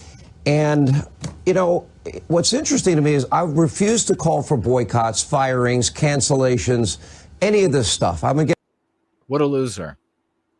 You'll go to your grave a loser. But I refused to call for boycotts. So what, loser? So what? And what will all the white children who are generations are coming after you? They're going to be like, I'm being gang raped right now and ritualistically murdered. But at least Hannity didn't call for boycotts. I feel so much better about it. I mean, seriously, we got to get rid of people like this. Nobody should watch Hannity. Against all of it. I thought it was stupid of Budweiser or Bud Light to get into that controversy. Just dumb. And I have no idea why they waded into those waters. But my fear for... He has no idea. We do. Because the company exists within the anti-white narrative, which means it's staffed by, and increasingly over the years, people who are extremely anti-white to mildly anti-white to silenced by anti-whites, and it does business with companies and governments, institutions, etc., that are similarly populated, similarly staffed. So we know exactly how it happens. Isn't it crazy that I'm poor and this guy has like jets, numerous homes? Isn't that insane? And people like Molly are the reason why. From the beginning, was not the person that made the dumb decision or the people that made the dumb decision. When I saw this taking hold, I was concerned about the people that work for Bud Light. Those are high-paying career jobs. And I said that publicly. And I'm hoping, you know, everybody knows who you... Okay. He's just concerned about the money. I was concerned that people might lose out on money. Those are high-paying jobs. They might lose out on money. I'm concerned about Western kind. Molly, you should be following what we're doing. You are, Dana. No holds barred, kick ass, take no prisoners. I don't give an Adam Schiff or in anybody's face. So they purposely... God dang, this guy is such a grandmammian loser. Went with you. Tell us about it. Yeah. You know, well, first of all, let me start with, you know, they were the first beer company that we really did business with. They're our first real big sponsor when we were getting started. And now we're back with. So we don't really need to hear much more from this. I mean, you get the drift. Bud Light is now the sponsor of Ultimate Fighting. And again, they still didn't do what they should have done, but they are not going anywhere. Anheuser-Busch is not going anywhere. They didn't learn anything. Conservatives, cuckservatives, J-Spurgs, Nazi LARPers, etc. They didn't do anything. There was no real boycott. So it can't be repeated for the benefit. There is no organized group of people that sees themselves as a people. There were selfish individualists making decisions about themselves and their interactions with their peers. I mean, could you imagine how dumb this is to me? Imagine how dumb it is to me. That's like, to me, that's like saying that the individual grains of sand are consciously forming a beach, or the individual. I mean, you could just go on and on about selfish individual decisions of living things or happenstance of inanimate things, and then placing over top of that this ridiculous notion that it's an organized effort. You don't get an organized effort and the benefits of an organized effort by just saying it's so, because there is an opportunity to say, there's this coincidence and therefore opportunity to say it is so. Meanwhile, the anti-whites have actual boycotts. Meanwhile, the anti-whites actually take down companies. They actually get people fired because they have organized effort. That's why.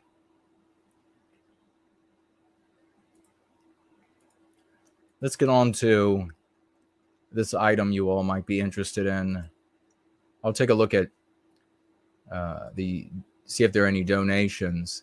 And we're going to get into this sign that was found outside of a Bellingham. And it's an interesting thing to speak to because I see people thinking some things about this that I feel like I've got to step in, hold some hands, and set us straight. So let me take a quick look. Looks like over here on Entropy, we have Open Borders, financially gifting $5. Thank you so much. And he says, hey, Jason, our good friend Gad Sad finally agrees with you. Well, he agrees with me. Let's see what that guy, that bastard said. Well, that didn't work, did it? Let's try that again.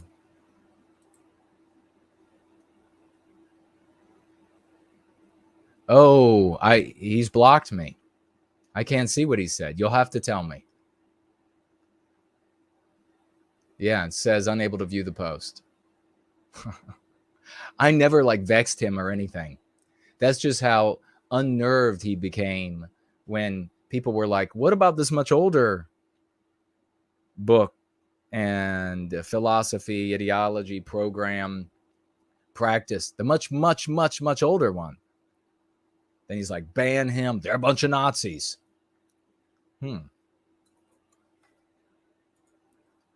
Thank you very much for that, Open Borders.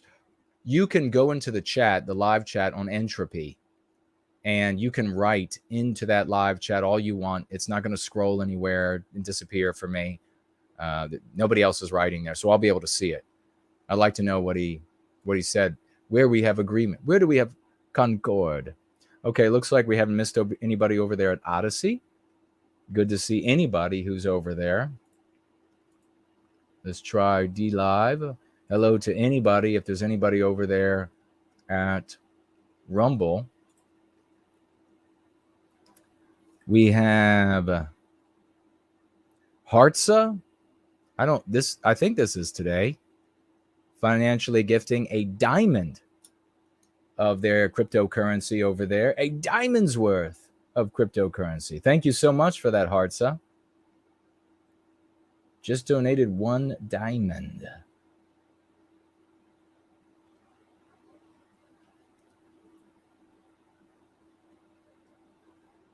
And you have the people. You just had Sparta of financially gifted 4 lemons of cryptocurrency. Thank you so much. Thank you very much. And they're over there asking about opening the treasure chest, which is the way to give them back their cryptocurrency, or at least to the lucky person. Remind me again toward the end. Thank you very much for your financial gifts. I will swivel around to here and we will refresh. I'll see what y'all are saying in the live chat as well. First last, great to see you, champion. He says, you are the best, brother. You are the best leader ever. Lead us. Do the work. We are all behind you and support you. I have your back. God bless you, man. And I have your back. That's how teammates work. Thank you very much. That was very kind of you.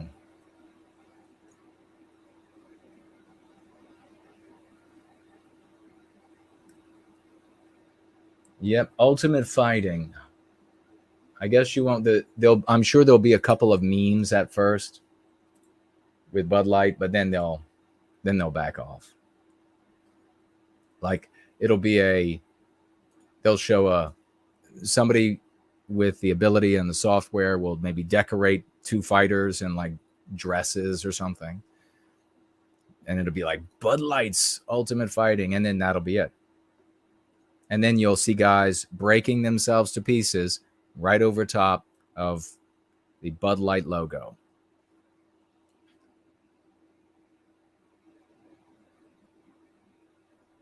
Oh, Elaine says, Promethean hails. A big Promethean hails to you, good sister. I don't know if you can see, but some of your items there are leaning up against my statue. She says, had a challenging day, but I made it. Well, thank you so much. Sorry about your challenging day, but great to have you here. 555 says, Jason's beer would not be light, though. Surely, full strength. Real ale. Hell yeah, you know it. Absolutely. Any beer, yeah, it would be, even if it was called Bud Light, it wouldn't be. It would be like petrol. You would drink it and muscles would grow. You would drink it and you would suddenly start gazing up at the sky for the glory that you deserved. All the women in the commercials would be totally hot. And they would say, I just don't know what's happened to my husband, but he's always looking up to the sky. Everything where he goes, everything he does. You'd get on your motorcycle, you'd roar, that thing, fire would come out of the exhaust pipes. That's where we need to go back. The anti-whites hate that so much. And all of these frauds, they always try to fake that sort of thing. And you can always, it's always cringy. It's always, I don't like to use that word, but it kind of does cringe there.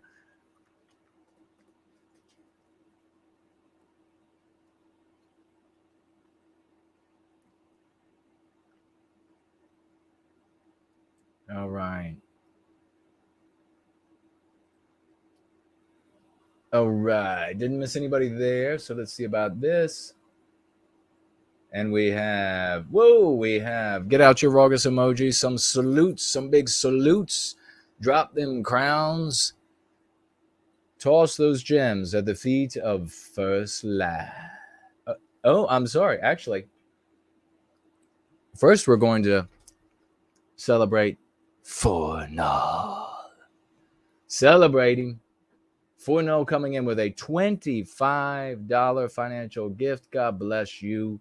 Good brother, champion, does so many things for white well-being, and especially here in the good work we're doing. $25, and he says, big Prometheanized energy. Amen. Amen. Big salute to you, sir. And now we have the $5 financial gift from our champion, First Lad. Thank you so much, brother. And he wants you to know Dvorak with those 5 white well-being dollars. God bless you, brother. So very, very much. It's the coolest thing. You know, it's kind of like these stories where, I don't know, you could think of the Iliad, you could think of so many of them, where you had these individuals that were their own stories, they were their own legends, and then they were together, and those were real things. It's not like the comic book things nowadays where like they brought Batman and Spider-Man together and now they're going to fight against, you know, when the like 3 or 4 year old is like, yay, you know, no. No, we're talking about like the real great. So it's to be in an environment like that where like legends have come together. That's powerful. That's really powerful. That's a team. So God bless you, champions. Oh, I scroll up and there's FourCornersG.F.C. saying, check your Cash App. Mestizo Carve says you should hold a meme contest. But what was the, like, what specifically for? I don't recall.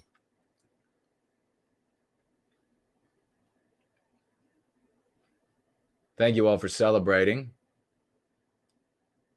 The Johannes Archive, hello. And welcome.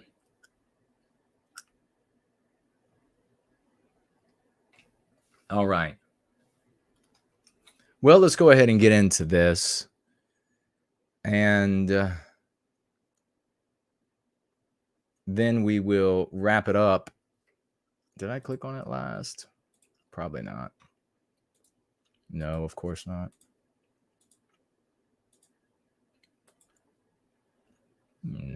Let me find this again. All right. We are going to hear about this Bellingham, and I believe this happened last year. Somebody said it happened last year, so it wasn't recent. Thank you very much, Private Life, for the swashbuckling flags. Yes, that's what they deserve, these champions. First Laugh says the Thermopylae thrust. Very cool. All right, now let's see if it'll show up. Yes. All right, tell me about the volume with this one. A racist sign was found near Bellingham High School, and frustrated parents want to know what's happening inside the school. Yeah, WBZ's Christina Hager's live in Bellingham tonight. Oh my God. They want to find out what's going on. Well, let's find out too. JK160 is here. Great to see you, brother. Tokoloshi is here, and he says, morning all. Good morning to you, my friend. Christina, the school says... Oh, that's funny. Cool Papa J Magic has this, like, shocked, screaming faces. Oh, my God. Christina, please tell us what's happening at this school. Hate has no place on its campus. Oh, is that what they said? Is Christina Hager's live in Bellingham tonight. Christina, the school says hate has no place on its campus. Whoa, hate. So we listen here. We're thinkers here. I'm not your idol so that you can be idle. We are knights of the white table. We make champions here, right? When we're going to assail the beaches and we're going to have like Jax by my side, and we're going to break out the Cephas and we're going to charge. We are all ready to roll. It's not like a bunch of nerds chowing on popcorn, watching like one guy go up and get slaughtered. So we're going to find out. So she said, the school said, hate has no place. Okay. What do they mean by that? What is the context of that? This is how we know that the word hate is a meme pathogen. Now, this is complex, and people who are J-Spurgs, they can't understand complexity because they're midget wits. I mean, it's like a prerequisite to be a J-Spurg. You got to be low IQ. So you have to understand that there's a definition for hate in the dictionary.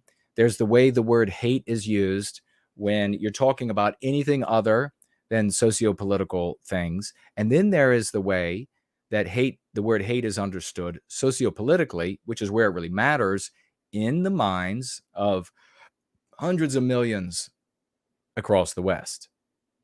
So the way it matters is that it's anti-white. It's something that white people do. This is why you want to try to stay away from the word hate. It can be a step to get somebody, you get somebody to say anti-white hate. That can be a step in the right direction. But you just want to get to the point where you say it's anti-white. Why is that? Because when you say hate in reference to something socio-political, you are lighting up an innumerable number of memories and emotional associations in the person's mind about what white people do to non-white people. It does not matter for all the midget wits and midwits and even the uber midwits. It doesn't matter that consciously you can say that you know otherwise. Your conscious mind is like a little GIMP. That's what it is. It's a GIMP. Is that what they call it? You put on like this, they put on like these leather suits. That's what your conscious mind is really a bitch. Especially for most of these people, I must tell you. But it's a bitch to your subconscious mind.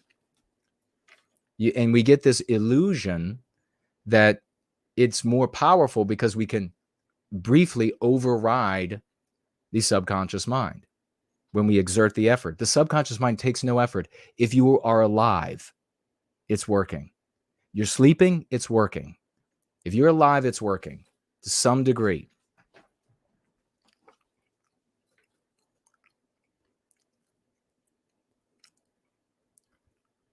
So let's hear. Look at her grave face. Doesn't she look like, aren't they supposed to be cuter than this? Maybe it's cold out there and she just walked through an ugly tree. She's not that bad. I'm just being negative because she's anti-white. Elisa, the Oh, she looks a little better there. Except her neck looks like she's a reptile. superintendent sent out an email this week saying he's deeply saddened deeply. and that the school staff works hard to create an environment where all students can feel like they belong. Yeah, they feel like they belong, except for the white ones, bitch. Do the white ones feel like they belong? I think not. I know not. So all the students except for the white ones, she should be a little bit more honest. Some parents here say more needs to be done. And more we're seeing. Think about this. I've argued with anti-whites for decades and decades. You probably too. And I told them for years, and your average boobies like Molly, who follows Sean Hannity as he climbs on one jet and then onto another and then onto another, all the money he's making to be a loser and run this race and country into the ground. I've argued with them that anti-whiteism excludes white children from humanity. I mean, this people of color is a great example. It excludes the white race, and they have to make this penitence. They have to suffer. They have to make it up to everybody else to be able to just have a tiny place at the corner of the table. And of course, the consequence of that eventually is that they will have events. And what are we seeing? It's like the past decade, these types of whites are not allowed events are ballooning. They are absolutely multiplying everywhere at every level of education. And sometimes we hear a little bit about that one and we hear a little bit about this one. And then what do the conservatives say? What do they? No race should be excluded.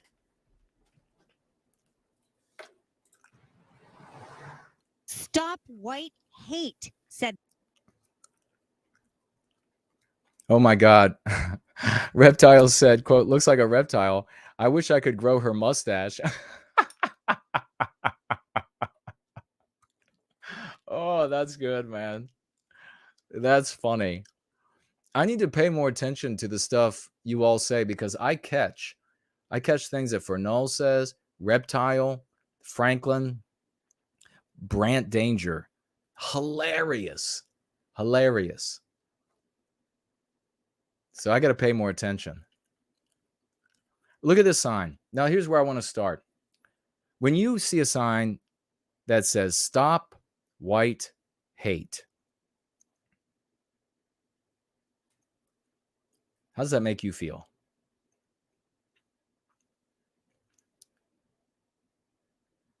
I would say that this sign is extraordinarily ambiguous, and that by putting the word white beside the word hate and in the same color, you are highlighting white people hating.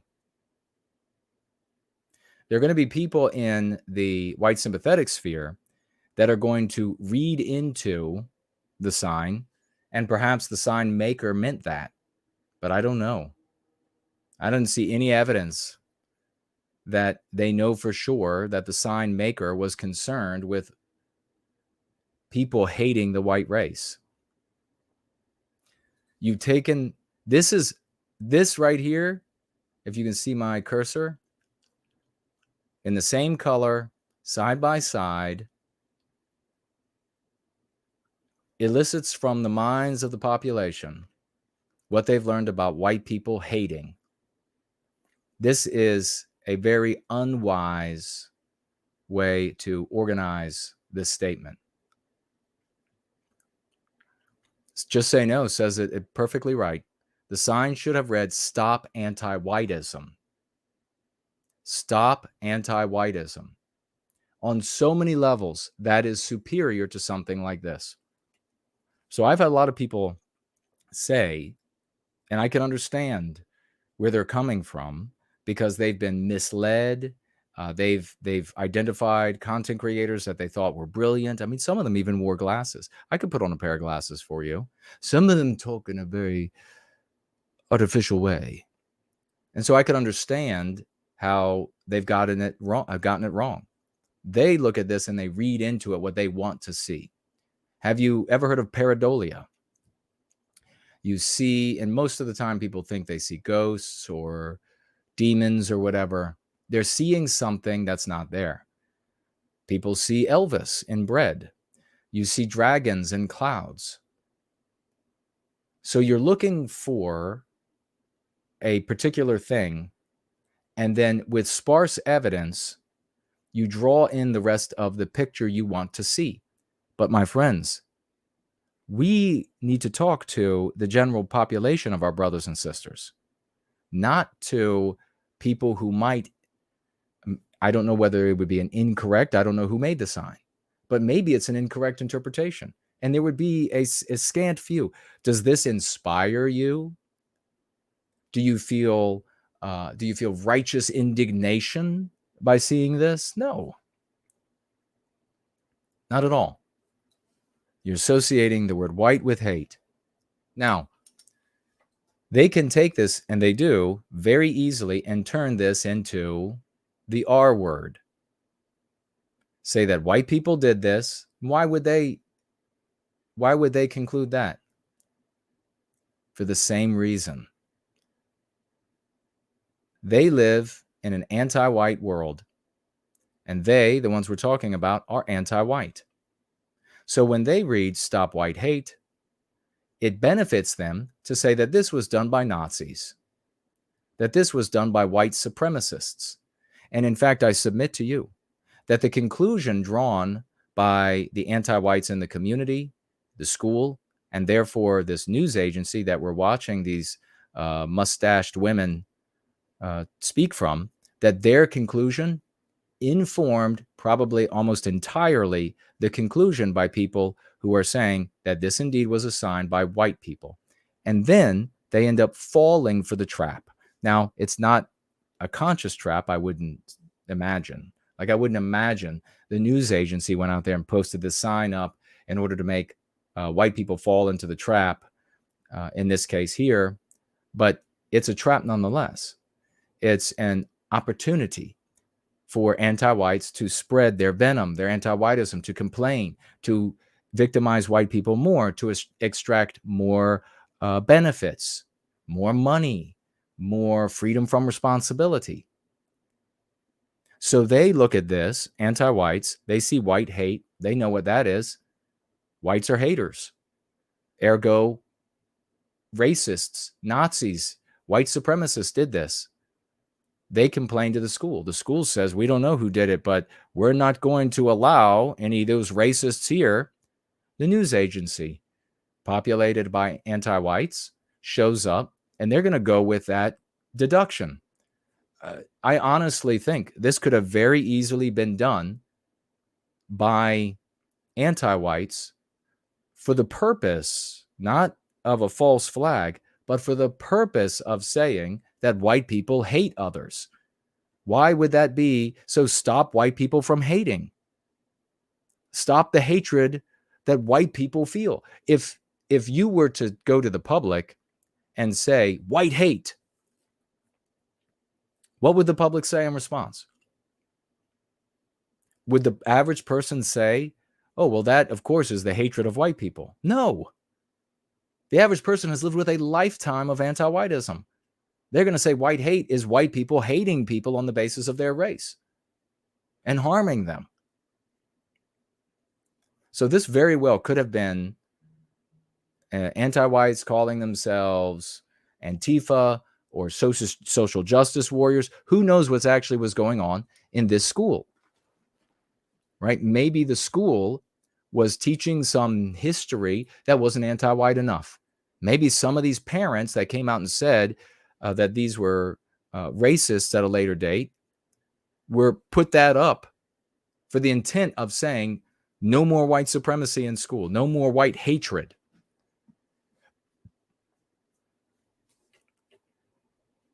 Now,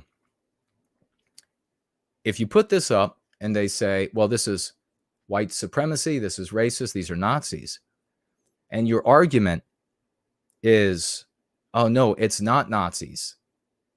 Are you going to win that argument? No.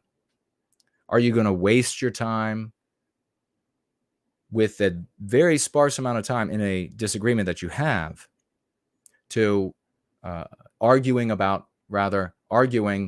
whether or not it is committed by white supremacists or committed by white people who don't want white people being hatred? You're not going to win that debate. How many movies have your audience watched where evil white people intimidate non-white people or privileged group people with signage? How many have they seen the reverse of? 0. Now, if you said stop anti-whiteism, now you have a different conversation altogether, don't you? Then the parents, they might still be anti-white enough to go inside and say, nobody should be allowed to object to anti-whiteism. But can you imagine that argument? It would be wonderful for the news to go and review this story and say, somebody put up a sign that says stop anti-whiteism. Now you have a different discussion. They can say, oh, well, it's just Nazis, but they don't have evidence for that. What we do have is a statement that can be discussed. Should anti-whiteism be permissible? And if so, why? Completely different ground on which to fight the battle. The sign near the entrance of Bellingham High School. Police say 2 residents removed it when they saw it Saturday. Okay, so you have a great example right there. 2 residents, who knows, doesn't matter what race they were. When they saw it, they were like, that's just coming down, because their lived experience is not one in which white people are being, in entertainment, in which white people are being victimized. So these are the people that are going to hear the arguments. These are your audience. And brought it here to the police department, concerned about the tone. I don't know what led. Concerned about the tone, because it's ambiguous. And when it's ambiguous, they can put their interpretation on it. To it. I don't know why they put tone. I don't know what led to it. I don't know why they put it up there. I don't know if it was a parent that's upset because of the way things are going. Since the spot. Look at this poor white guy. Every white principal across the country, every white guidance counselor trying to just get to his retirement. That's it. What do I got to do to appease the anti-whites to get to my retirement? If this sign had said stop anti-whiteism, what might this guy be able to say? He might just on his own, and he would. That's how I figured this out, so it would work this way for everybody.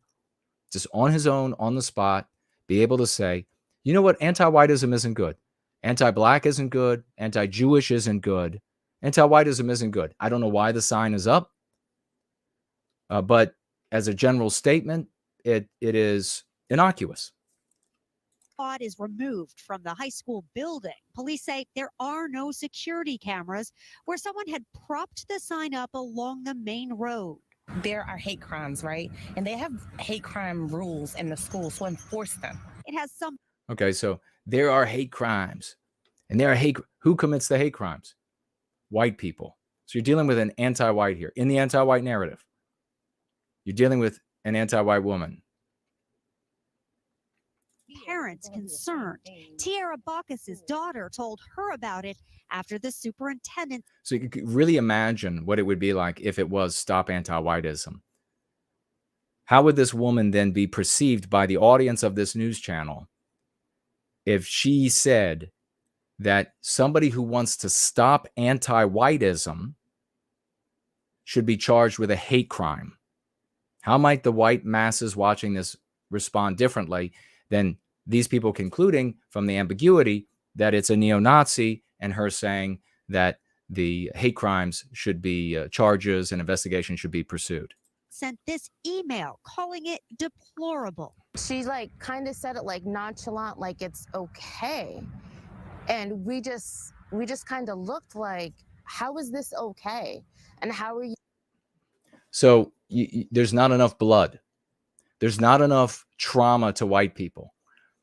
Superintendent, I guess it was, sends the email, says it's deplorable, and whatever, that anybody would object to white hate by way of their interpretation. And this anti-white, so the other woman is anti-white too. Remember, their races don't matter. She says, not enough. There's not enough blood of white people here. White heads have to, who are they going to go after? White heads have to roll. You going to just send out an email and expect everything to be fine? Like, it's heartbreaking. She says it's not the first time her kids have experienced. Like, what is she demanding? What were the other anti-whites demand? I thought everybody was supposed to be included. Well, what she's demanding, of course, is action, statements to the students. So bring all the students into maybe the auditorium, tell them how evil it is to be white. And is that including the white kids? Are they feeling included? And the reason I'm making these statements are so that you can remember them and then insert them in your conversations with people and kick ass, like Bruce Lee style, Chuck Norris style. All right. Racial tension at school. These boys had a rope and wait a second. What now? She says it's not the first time her kids have experienced racial tension. Okay, so the one in white is saying that it's not the first time that her kids have experienced something called racial tension. Bullshit. Bullshit. All anti-white fairy tale. At school. These boys had a rope and they kept on saying that. Did you just see that? Can you see her face? Yeah. So the racial tension, she's about to tell a story. And let me tell you, it's a tall one, because she just said there were boys in the school that had a rope. Really? That's what happened at this school. Little boys were walking around with a noose. And let me guess, what's going to happen next? Or is it to whip? Let's see. The N-word. And my daughter, she got up. They're using the N-word. Of course. School. These boys had a rope and they kept on saying the N-word.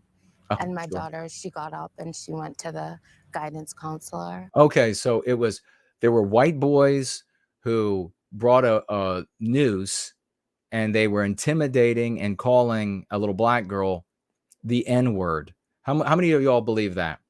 Well, I can tell you right now that the story is total bullshit, because watch as soon as she says this. These boys had a rope and they... Look at that. She can't look the person she's speaking with in the eye because she's afraid that the person will see that she's lying. They had a rope and they kept on saying the N-word. Mm-hmm. And my daughter... And look at that. And off to the side again. She got up and she went to the guidance counselor. Oh. Police say school resource officers never heard about that. What a surprise. So, according to the story, this shameless anti-white story, the daughter was confronted with two white boys with a noose who called her the N-word, and then she went to the office to speak with her guidance counselor about it, and the school says, no, that never happened. Nobody ever came to us with this story. Further proof that she's lying. Part of what having the SROs up there is... You know, and what you could say, though, do you see now, this is not a conversation you want to have in like person with someone. You don't want the conversation to be about, is this anti-white woman a liar? She obviously is, but you don't want it to be about that. If the statement was stop anti-whiteism, you can completely agree. I totally agree that no one should be intimidated with a rope, and no one should be anti-white. Can I get that agreement out of you? And get the buy-in right there. Because if she doesn't, then if she's like, well, she hems and haws, then she's in the immoral position. We want the kids to go to them. They're visible. They're there all the time and they're visible. Okay, so they have guidance counselors and security, and they're visible all the time, and they want the kids to go to them. So if they had a concern or have a concern, by all means, they should go talk to them. Well, one of those parents tells us she's so upset she's now considering moving her students to a different school. Go talk to them. Well, one of those parents tells us she's so upset she's now considering moving her students. So a parent, it's 11:11, is so concerned she's considering moving her students. You mean her children? And was it one of those two? Probably. It was probably the one in white. To a different school.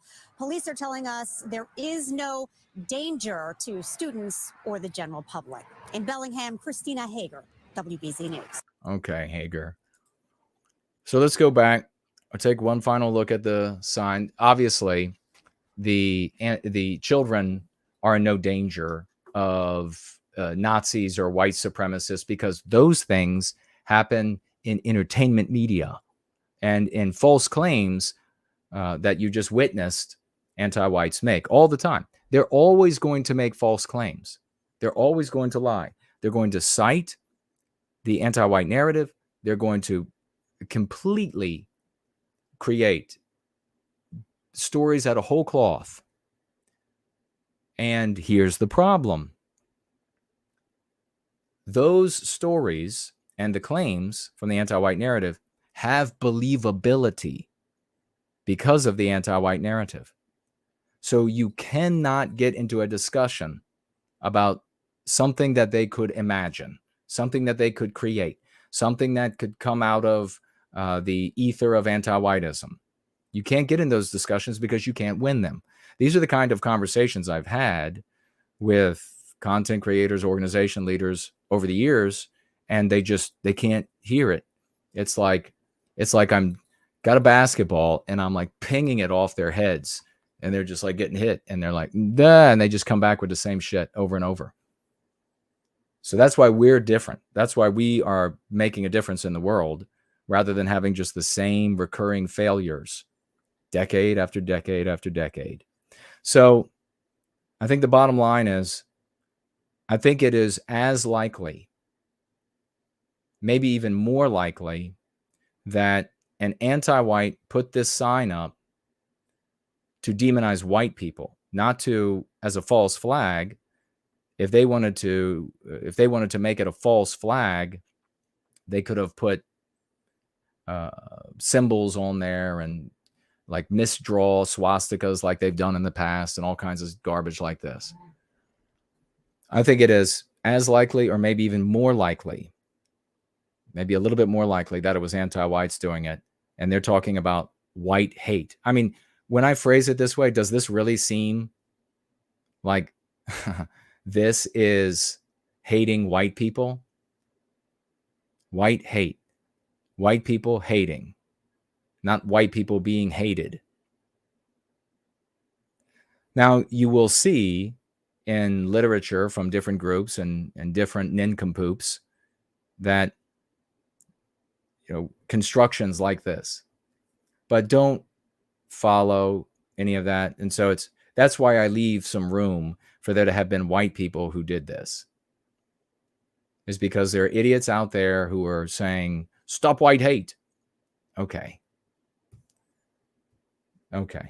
I mean, I'm sure in the live chat right now, y'all could come up with 3-word phrases about white people that would clearly mean something negative about white people. you're following white with the word hate. Stop white rapists. Does that mean stop white people from being raped? Why is it that there are groups out there? There used to be a guy that distributed leaflets, and he was like this, he wanted to do things for white people and to push back against what we rightly call anti-whiteism. And he came to me and he's like, so, was this okay or is that okay? And looked at some of the stuff we were doing. He made up some leaflets and it was great. They were what we were saying, but he stopped. He only supported us briefly. And I saw the other trash that he ended up putting out. And you just stuff like this. How much of a benefit is this to the white race? How much of a benefit is this to the recapture of our destiny? None at all. In fact, you can see it harms us. They were able to do this whole community is racked now by Nazis showing up and posting a sign, and the news comes out. And so now not just the local community, but now the totality of the broadcasting area for that news item. And who knows where else this was picked up and spread.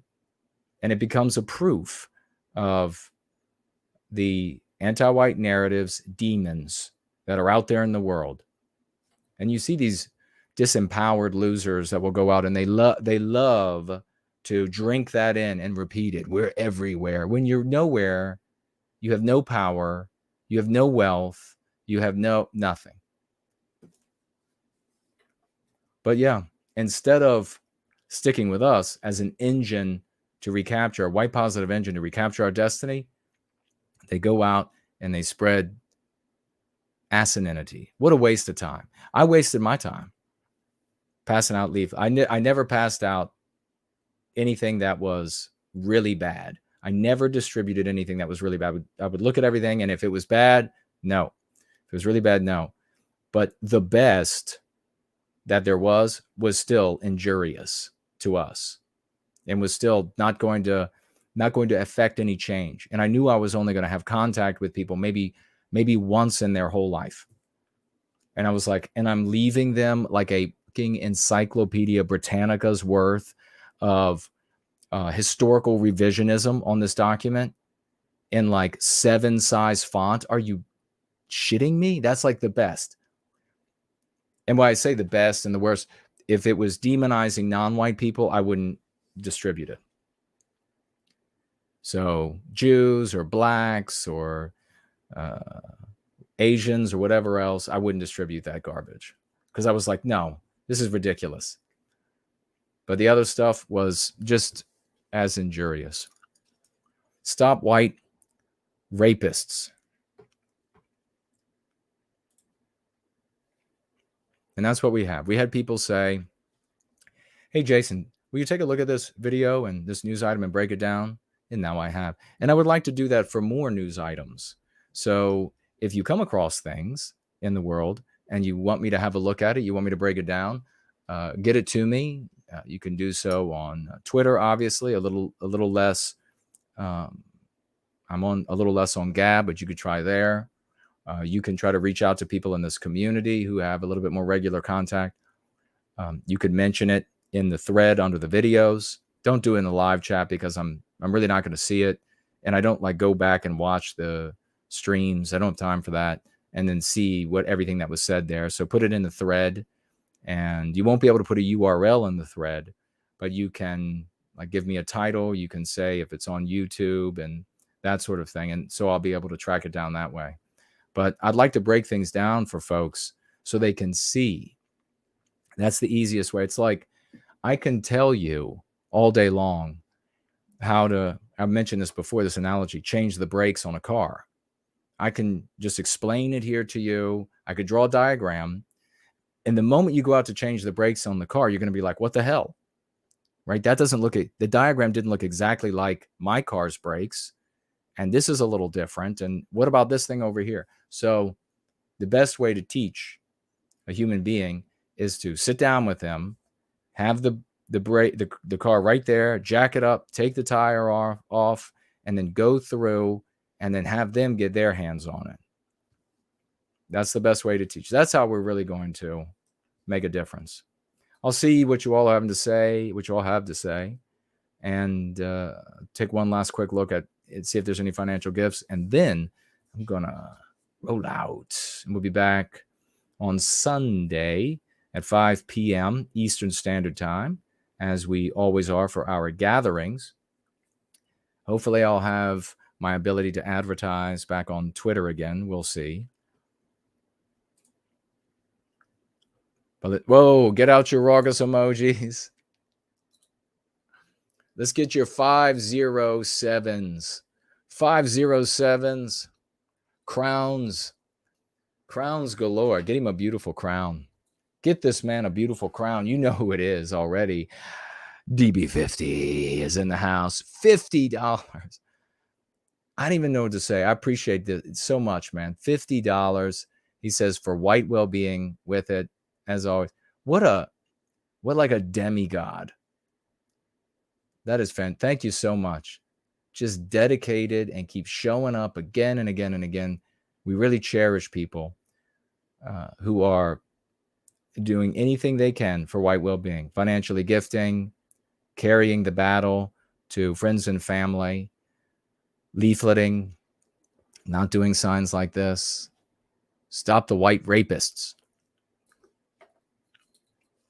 Stop white rape. Okay. God bless you, DB50.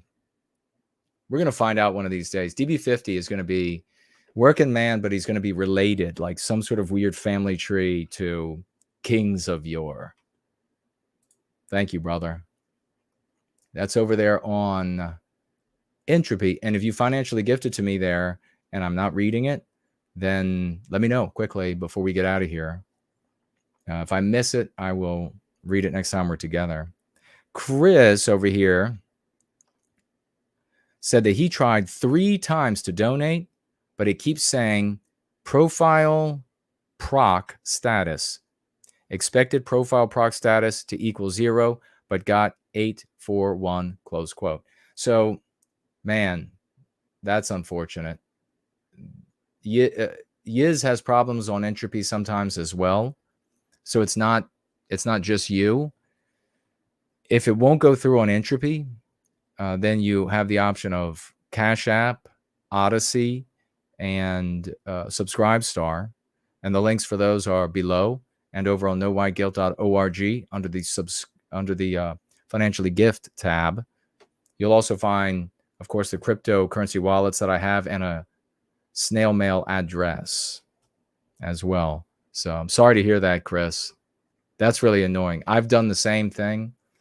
I've tried to, I seed myself as often as I get an opportunity on different channels and try to financially gift a couple bucks to seed with the comment and the concepts that I'm using, and just again and again, no. So it's really infuriating. Thank you very much for the effort, though, brother. Remember my admonition when it comes to working out. It's the ones that hurt that are really making the difference. It can be a really light weight.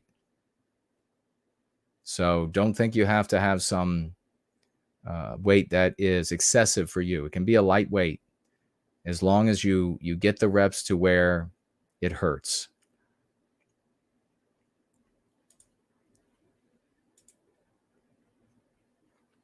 And if you're new to exercising, don't worry about making it hurt, because any bit of exercising is going to make a difference to your muscles, your tendons, your ligaments. All right, let me see over here. JS over there on Rumble. God bless you, JS. Are you the only one? No, looks like there are 8 watching on Rumble. You know how many will be watching Nikki, who gets it wrong? Isn't it just a weird world? It's a really weird world. All right, Odyssey. Okay, didn't miss anybody. Good. Swivel around over here.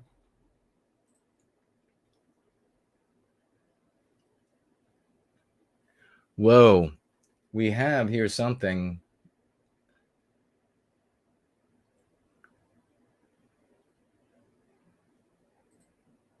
Let's see. The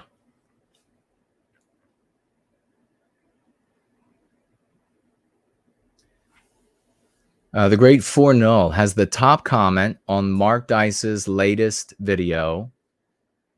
So if you want to go over there when we're done here or tomorrow, give him a thumbs up and add a comment of your own. He wrote, "Congrats, Mark. I love how you speak out against anti-whiteism. That takes real courage and intelligence."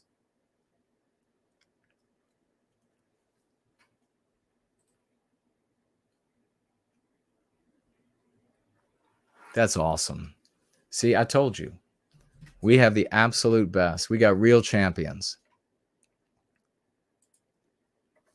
Now you could be like, could you imagine being a J-Spurg? You go over and you're like, I typed in that we should all hate this group of people, and then they banned me from the channel.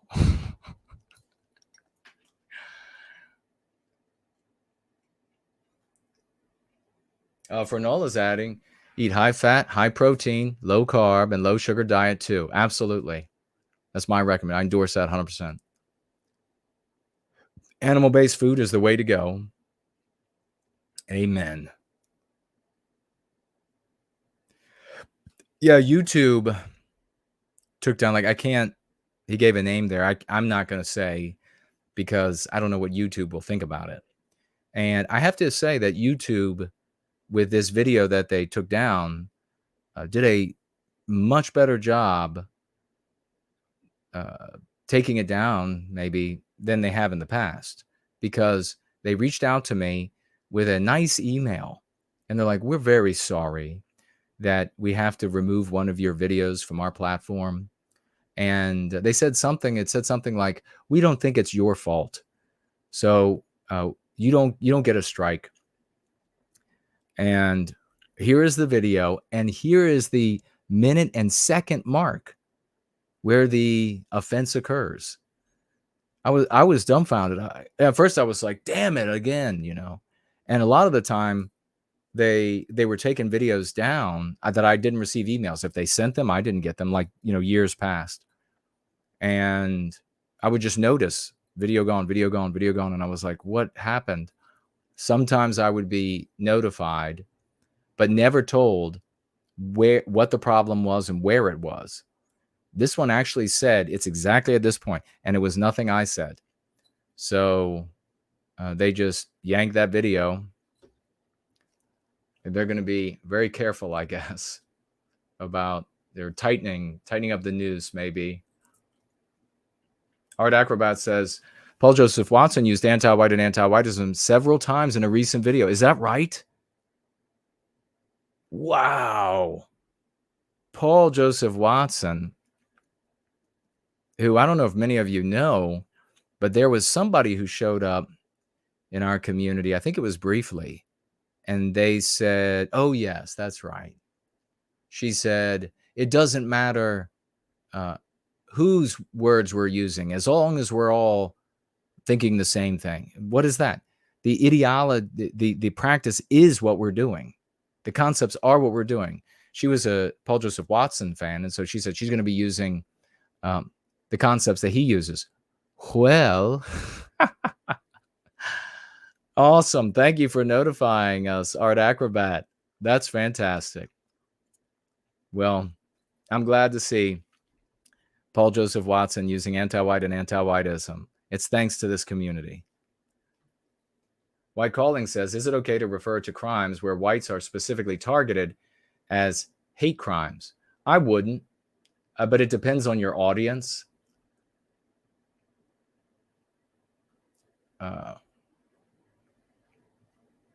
So in other words, like, I definitely would not refer to this anti-white terrorists act as a hate crime for the same reason that we were talking about earlier, that what does your audience know of this concept hate crime? It's something that white people do. They've done it hand over fist. They're doing it hand over fist. And so you're confronted with this argument about, is it something that somebody else can do? Is it, and that's not where you want to be. So, where possible, if you have to be creative, then be creative. Or if you have a specific person that you know for sure that will resonate with, then you can use that in order to take the next step to get them away from using a mean pathogen altogether. That it's just anti-white. It's anti-white terrorism. It's an anti-white rape. It's an anti-white murder. It's an etc. It's an anti-white carjacking. So they carjacked that car because there was a white guy in it. It's anti-white carjacking.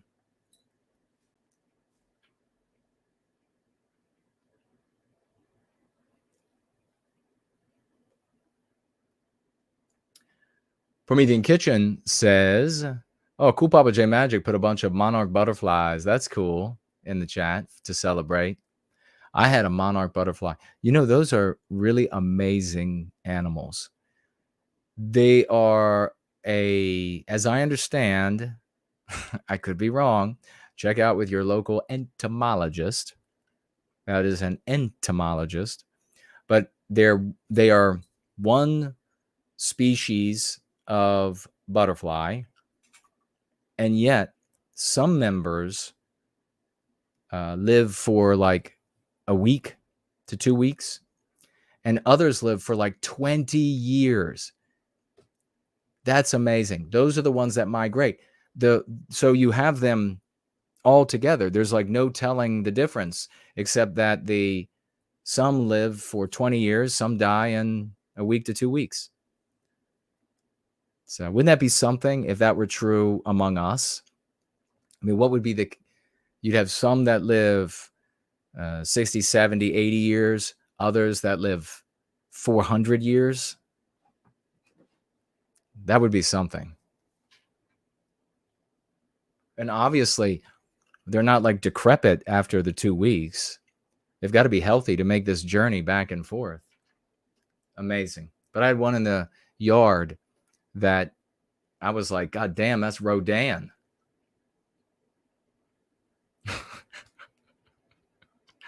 That is Rodan in the backyard. Private Life says, love the content of No White Kill. Thank you so much.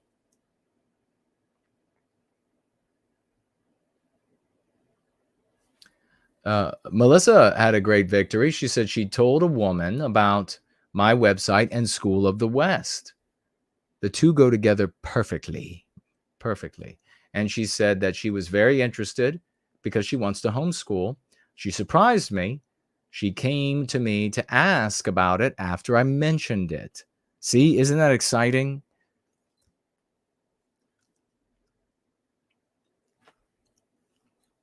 Jay Bishop said it was me-nots that hung the sign. Yeah, probably was a bunch of me-nots. First Last is asking to like the stream. Please do like the stream.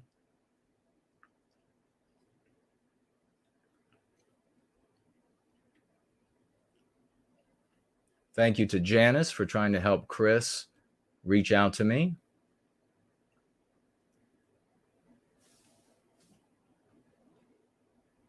Ah, cool, Papa J Magic. Cool. I'm shrooming, man. I'm so sick of it watching this play out like this over and over again. I can't imagine what No White Guilt has been through advocating for decades. Oh my God, my friend. It has been torture. And the worst part is that I have been a good guy with these people the entire time. I have been I've entertained things that I knew were wrong just so, we could have some back and forth and then I could kind of help them see some, but no, right back. Wouldn't matter how many times they were wrong.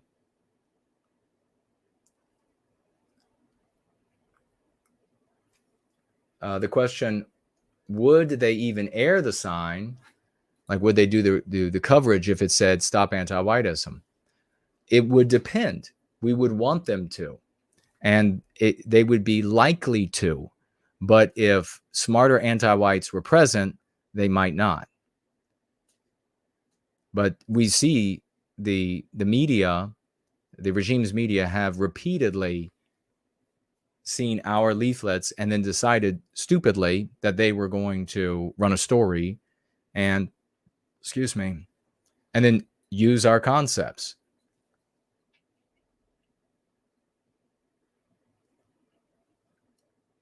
Reptile says, stop Asian hate. Is Genghis Khan coming back?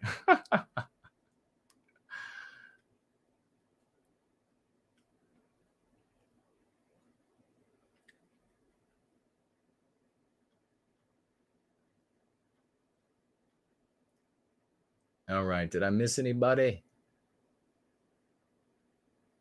Aaron says, as an atheist, it's hard to use the term biospirit. Well, you see, before I even read the rest of your sentence, that term I specifically created to satisfy both religious people or spiritual and atheists, because the spirit part of that doesn't need to be something that you would identify with religion. You can, as an atheist, as we should be able to anyhow, easily be able to speculate that there are things still about the human body and especially the way the brain works that we don't know yet. And you can chalk it up to this lack of knowledge for where we are right now, to that. And furthermore, and more palpably, understand the biospiritual element as the instinct of people. Just like every animal and breed or race of animal has a specific instinct, a biospirit, an energy, biological energy that creates a spirit of things, a spirit of projection onto the world.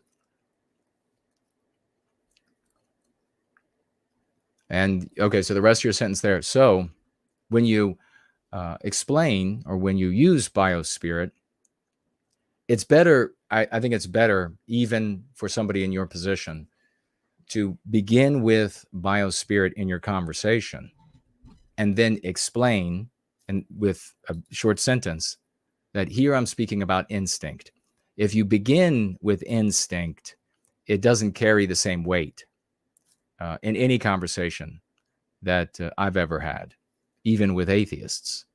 It just doesn't. If you just start with instinct, it's too broad, and it seems then, I think, to the audience to imply that or to challenge that there are deviations in the instincts of the various races. It does seem to maybe almost highlight the individuality by saying biospirit. And you're also not going to put off audience members of yours.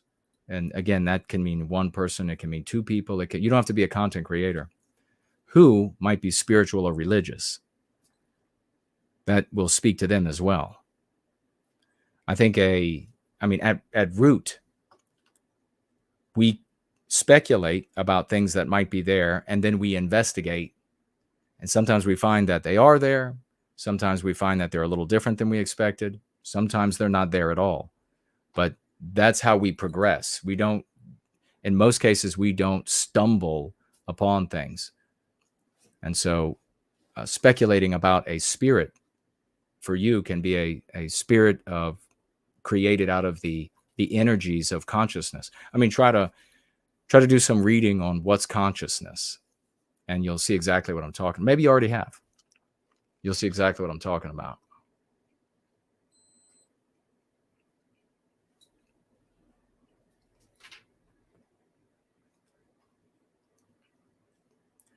Notice how non-whites get to have a magazine called Essence. I think it's our instinct, nature, and essence when I think of our biospirit. Yeah, exactly. That's really what it is. And the real beauty of it, when I settled upon that, one of the reasons I settled upon it, was that it applies to the totality of the animal kingdom. And the more complex the creature, the more complex the projection onto its environment. Aaron says, thanks for the explanation. The answer was helpful. You're welcome, man. I appreciate it. Chris says, take care and sleep well. Well, I appreciate it, Chris. All right. Stop. Miss Carf says, no white guilt. Stop Mexican hate. Aztecs are committing sacrifices. Yes.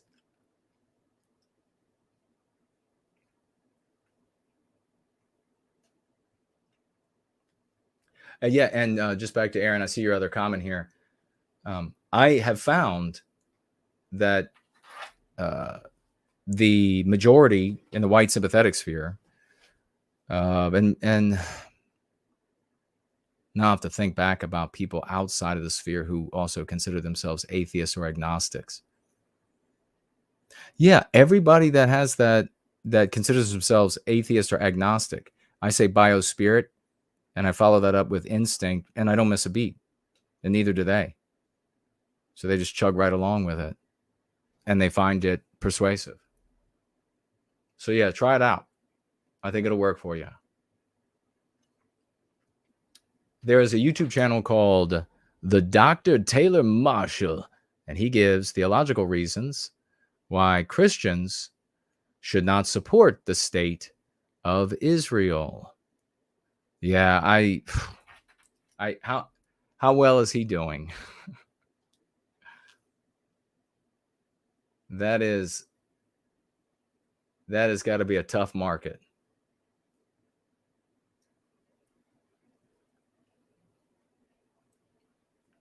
All right, folks. And let me just make sure here, because I don't know. Oh, we do. So let's see what we have. Oh, we have the great cool Papa J Magic has chimed in here with a $10 financial gift. God bless you, brother. And he says, we all must do our part, 07. Exactly, brother. We're it. We are. And think about how much more glorious this will make our victory over anti-whiteism. It had to be this way. It's the apostles. It had to be this way, I guess. White people they just want what's wrong in the world. They just want what doesn't work. They just want content creators that say, there was no way of knowing. And then refer to their audience as Goyim. That's what they want, unfortunately. But let's see here. What shall we have to go? Oh, I like that. I really like that Halloween. I call it Halloween music. What I did was I found this music, and it's free use, and then I made changes to it. I didn't like the tempo. So I made some changes, and not being a musician, I was very impressed with the outcome. So maybe we'll go out with some of that. It's got a great beat. I mean, it's not like I can only use it in Halloween. Like it could be used at least up until Christmas. Franklin pointing out that Joel Davis is doing some thieving. Yes, not responding to any of my messages. Just likes to grab those ideas and then speculate. You know what I think?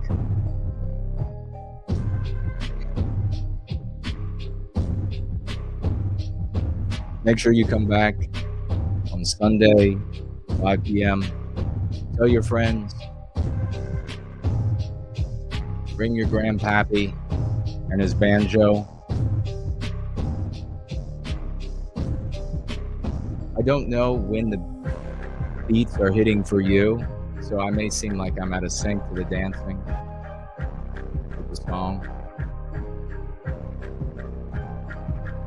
A good night to the great Fourneau.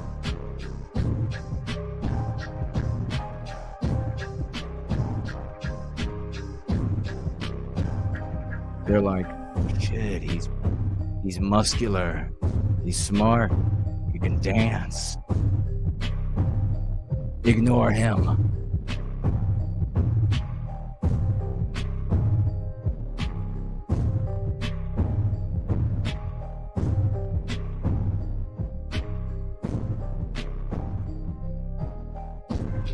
Having fun.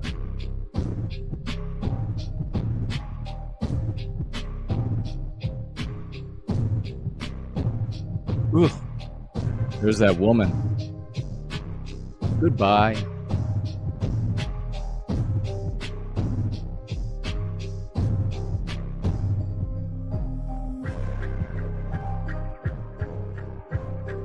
Oh boy.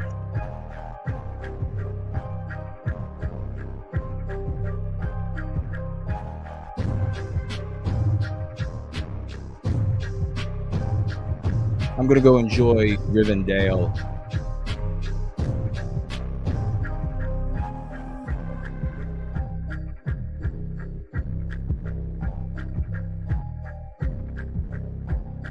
These are not the droids you're looking for.